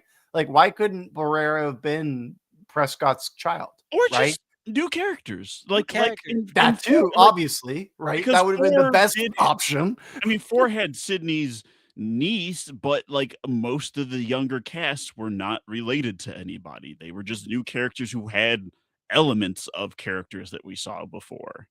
And that worked for me. I don't know. Like even the Meekses are pushing it, man. Oh, that's really pushing it. Like because you just want to you could have her be a film bro without having her actually be related to Randy, because it mostly does not matter that the Randy relation, except in the scenes where she's like, "That's how my uncle died. He got pulled into a van." Here, Oh yeah, that is how he died. The problem with having like a film expert is that, like, realistically speaking, like most people see themselves as film experts these days, regardless. Yeah, You speak exactly. to an average person, right? Whether or not they actually have the stats to back it up, they're talking like they know the best shit, right? So and also this film is talking about Letterboxd by name, right? I do feel like there is like some kind of like reckoning with the Letterboxd area world within this film, and I'll get into that actually a bit in a second. But the problem is that like it doesn't like go harder, right?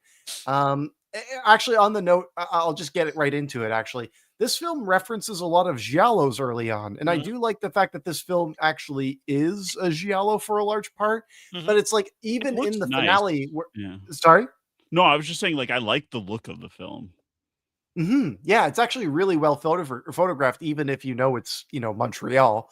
What's the movie they say that Tony Revolori had a poster for on his wall? Like when the cops or when they're talking about like finding the It's crime an scene? Argento film. I forget which one. Did they? Yeah, I know they said Argento, but but maybe they didn't say which one specifically. I know which one. I know it's an Argento film, but I know it's one of his like Italian language only films, right? Like like after like the 80s, he started going into that, like Suspiria realm where it's like English and Italian. Right. I believe that this was like in the 70s, the film that Rivoli had. I'm just going to look it up right now, because if I see the name, I'll know it. And I definitely haven't seen the film. It's definitely one of those moments where it's supposed to be like, we know our stuff. Which is great characterization and coding for that character. I wish he was like in the movie. I wish we had Tony Revolori in the whole thing. What was it? Yeah, Four Flies on Gray Velvet. That was the movie, right? Oh, okay. Yeah, 71. Early film. This guy knows his stuff. Baba Booey. Okay. So you know what? So Chad lives, Mindy lives. Everyone gets a big, deep Hollywood kiss. Kirby lives for some reason. Everyone does. Like it's crazy. Like we live in a world where like vital organs are not like near where they are in the real world, or we live in a world where everyone has like kind of like 1% Wolverine healing ability. So like unless you get them in the head, there's no guarantee.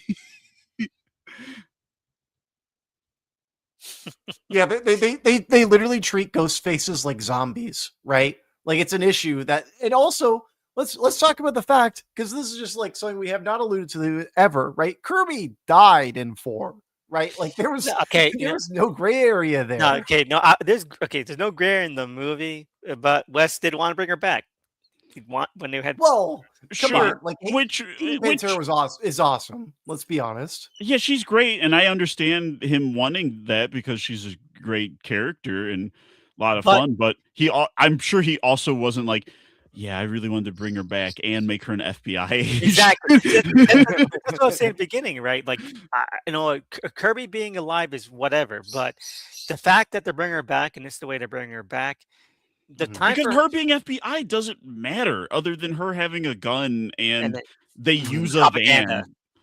Well, actually, I think I got to the bottom of this, right? So the issue is that you got to save the cheerleader to save the world, right? And if they killed her off, then the world would have ended, right? So that's why she lived in the end. Oh, Yeah. okay. It's been What's too all long since I heroes? watched Heroes. I just remember there was a carnival in the last season and the guy I could remember I levitate remember when rocks. the world's greatest samurai was a white guy. And Henry Zabrowski, co-host on Last Podcast on the Left, was in the unfortunate, short-lived spin-off series Heroes Reborn. I never watched I Reborn. never watched Reborn. I Neither think did I.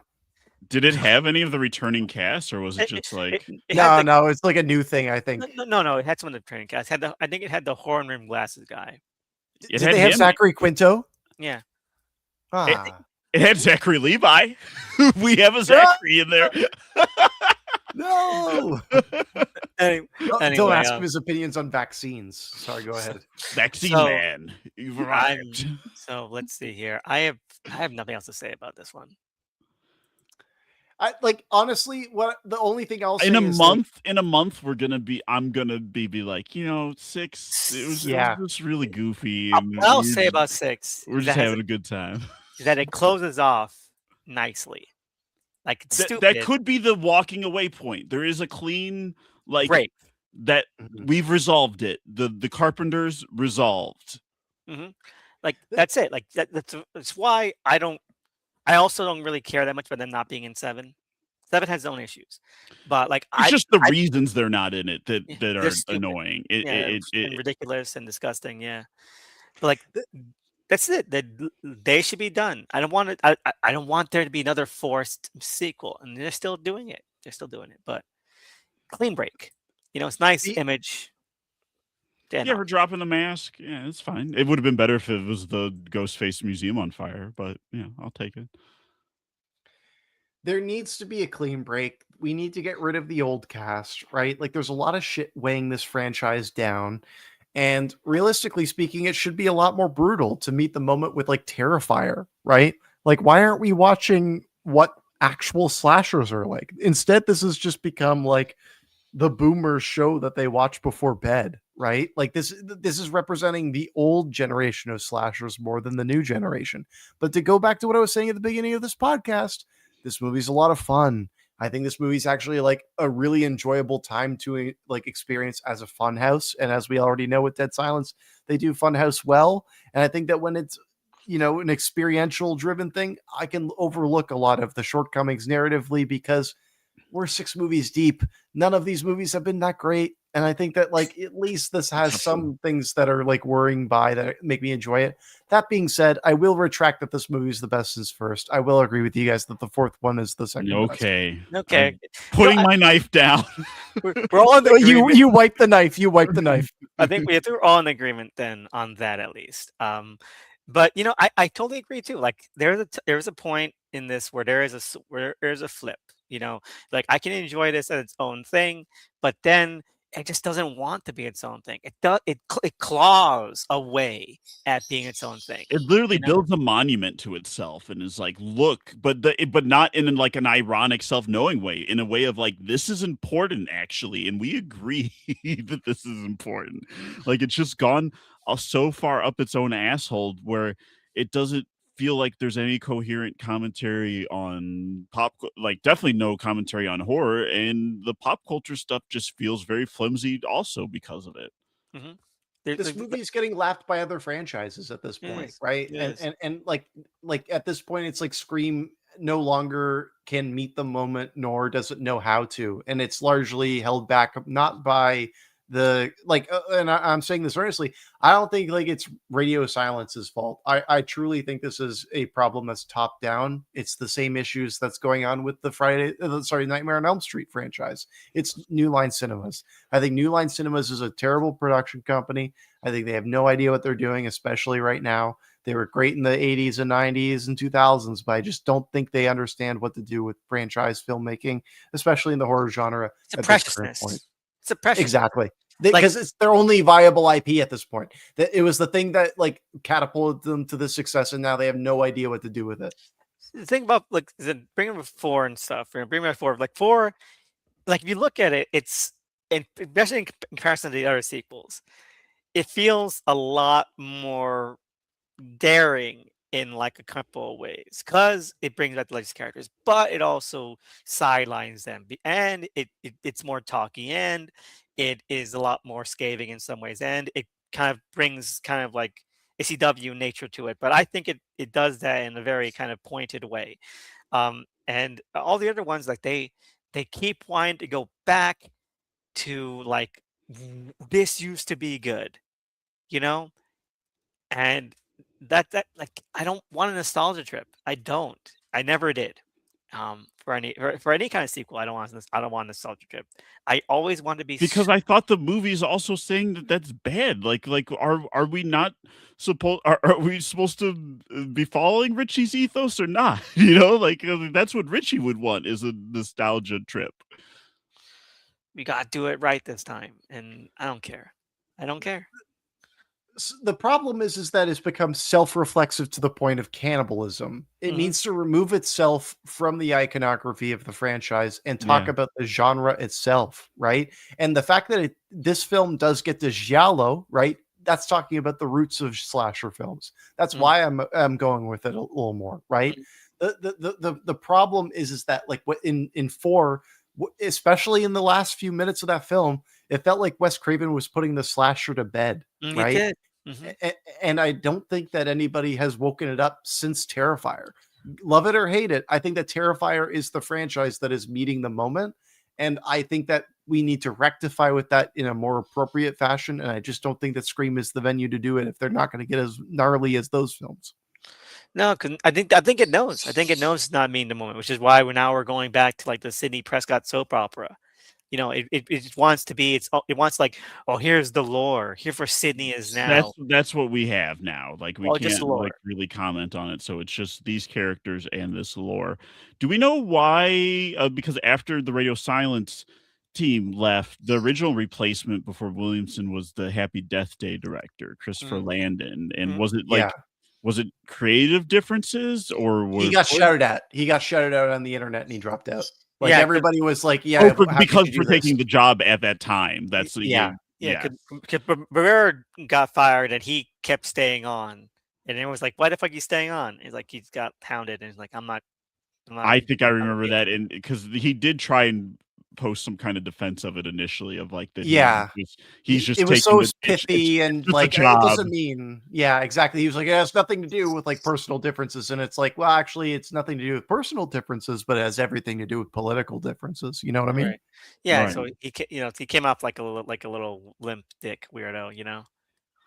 Yeah, exactly. Right. And it's like whether or not you like or hate the radio silence films, at least they did it their way. Mhm. Anyway, any last thoughts on Scream 6? Because I can't think. This is another well that's run dry for me. I'm so thirsty right now. I need to In watch the Sick. desert. I'm gonna watch Sick again, Well, replenish myself. That would be a good chaser. Sick. I just remember Sick being so much fun, I and heard saving fun. How about this? Watch the show, and then we do Sick before we do 7. I mean, hey, hey, we have time because like 7's not till like the very last week of February, right? I'm fine with that. I haven't watched Sick, as I've already said, and I think I'm there'd be a fine with good doing like a political Kevin discussion Williamson type. from it. Sorry, go ahead. No, I Say that just again. Sorry. it'll make for a good discussion because it's poking at some of the politics of the time in a kind of provocative way. Good. I'm excited then if we do that. And what I was going to say before as well is like, I can't wait to get to Scream season 2 because unfortunately I've seen that in its entirety before you guys, Like in and a good way or like in a the like I you think know. the conversation is going to be a lot of fun. All right, I'll get the brewskis ready. Scream season Mhm. 2, plus the 2 bonus episodes that act as one feature film that Mhm. that are rushed into production. Yes. So I can't wait for that too. Like I can't wait for you guys to see where Aubrey goes next. My Aubrey, favorite character. is she still a closeted bisexual? Who knows? Will the other guy still be a virgin? Who knows? Oh, will he have a disposable Chinese girlfriend again who loves Will Elon Musk? Oh, I cannot wait to get into his love life. Oh my Oh my god. god. It like if you thought that was crazy, ooh, I can't wait. This is fun because that's a soap opera and that's a teen soap. And the movie shouldn't be like that, but somehow they Yeah. are. My final thoughts is like at least like that was CW, right? In a bad way, still like, and it's a worse experience than this. But like the biggest issues with Scream 6 and 5 is in the ways that it takes itself too seriously. And the best parts of it is when it's so close to not taking itself so seriously. So it's like I'm enjoying the actors, I'm enjoying the set pieces, I'm enjoying the way that this film even looks and sounds. But it's really when it comes down to the script that I start to have issues. And I agree with you guys that like cumulatively, there are many problems that weigh this thing down. But when I look at this like from a modular perspective of all of the different elements, I'm like, I still like end out giving this like a positive grade and like a passing one that's not like, begrudging. Like I had a good time watching this. So it's like, that's where I'm at. The other films are like, the same way where they're disposable fun on a Halloween, but this one has a bit of gas to it. So I'm like, I think this is a lot of fun.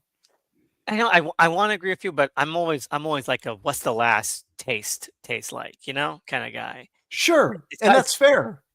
Because I there are movies where I'm like, if I had enough fun throughout, even a bad ending can only derail it so much. But the ending to this is just so beyond the dumb pale. that it any goodwill that it was accumulating, and it already was kind of starting at a deficit because of the dumb shit it inherited from 5. So then, like, even if it started to slowly build goodwill with like fun set pieces, and then by the time we get to the finale, I'm just annoyed. I'm just like, why did I do this? Why did I waste my time? Yeah. And you don't hear me like, fighting back because at the end of the day, these are just dumb, silly movies, like if these were like, Oh, Chad. if these were all the first Scream movies, then I would be like more vociferous, right? But instead, it's like it feels like we're fighting over like the best episodes of Riverdale, It's like 'cause Riverdale you're might like, be good. I don't know. I've never no, seen it. no, Yeah, I can't be. Schrodinger's Riverdale. No, I've seen Riverdale, sexist and misogynistic bullshit. Oh, I'll take okay. your word for it. People are like, "This is so progressive." No, it's not. It's Yeah, because they progressive. end up in a quadruple at the Yeah, but end or that doesn't something. include Big Ethel for some reason because she's too fat and ugly for the hot leads. Oh, that's Elvis, the big question is going to be, is Riverdale more progressive than Scream season 2? I'm excited for that take. We'll see. We'll see. As long as everyone's gay, then I guess we'll see. Uh, Natalie Portman voice. It's so gay. So, what was she talking about? Thor: Love and Thunder. Yeah, no. I mean, what was she talking about? I going. So we're not gonna do any sign-offs right now. We'll be back for that for Scream season 2. We're done with the movies, man. Crazy, crazy stuff. Tears All in right. my eyes. Yeah. Oh my god. I need End of an era. end of an era. All right, I going. So see Yeah. ya. All right. Oh yeah. Take it Well, easy. have a good one, everyone. Bye.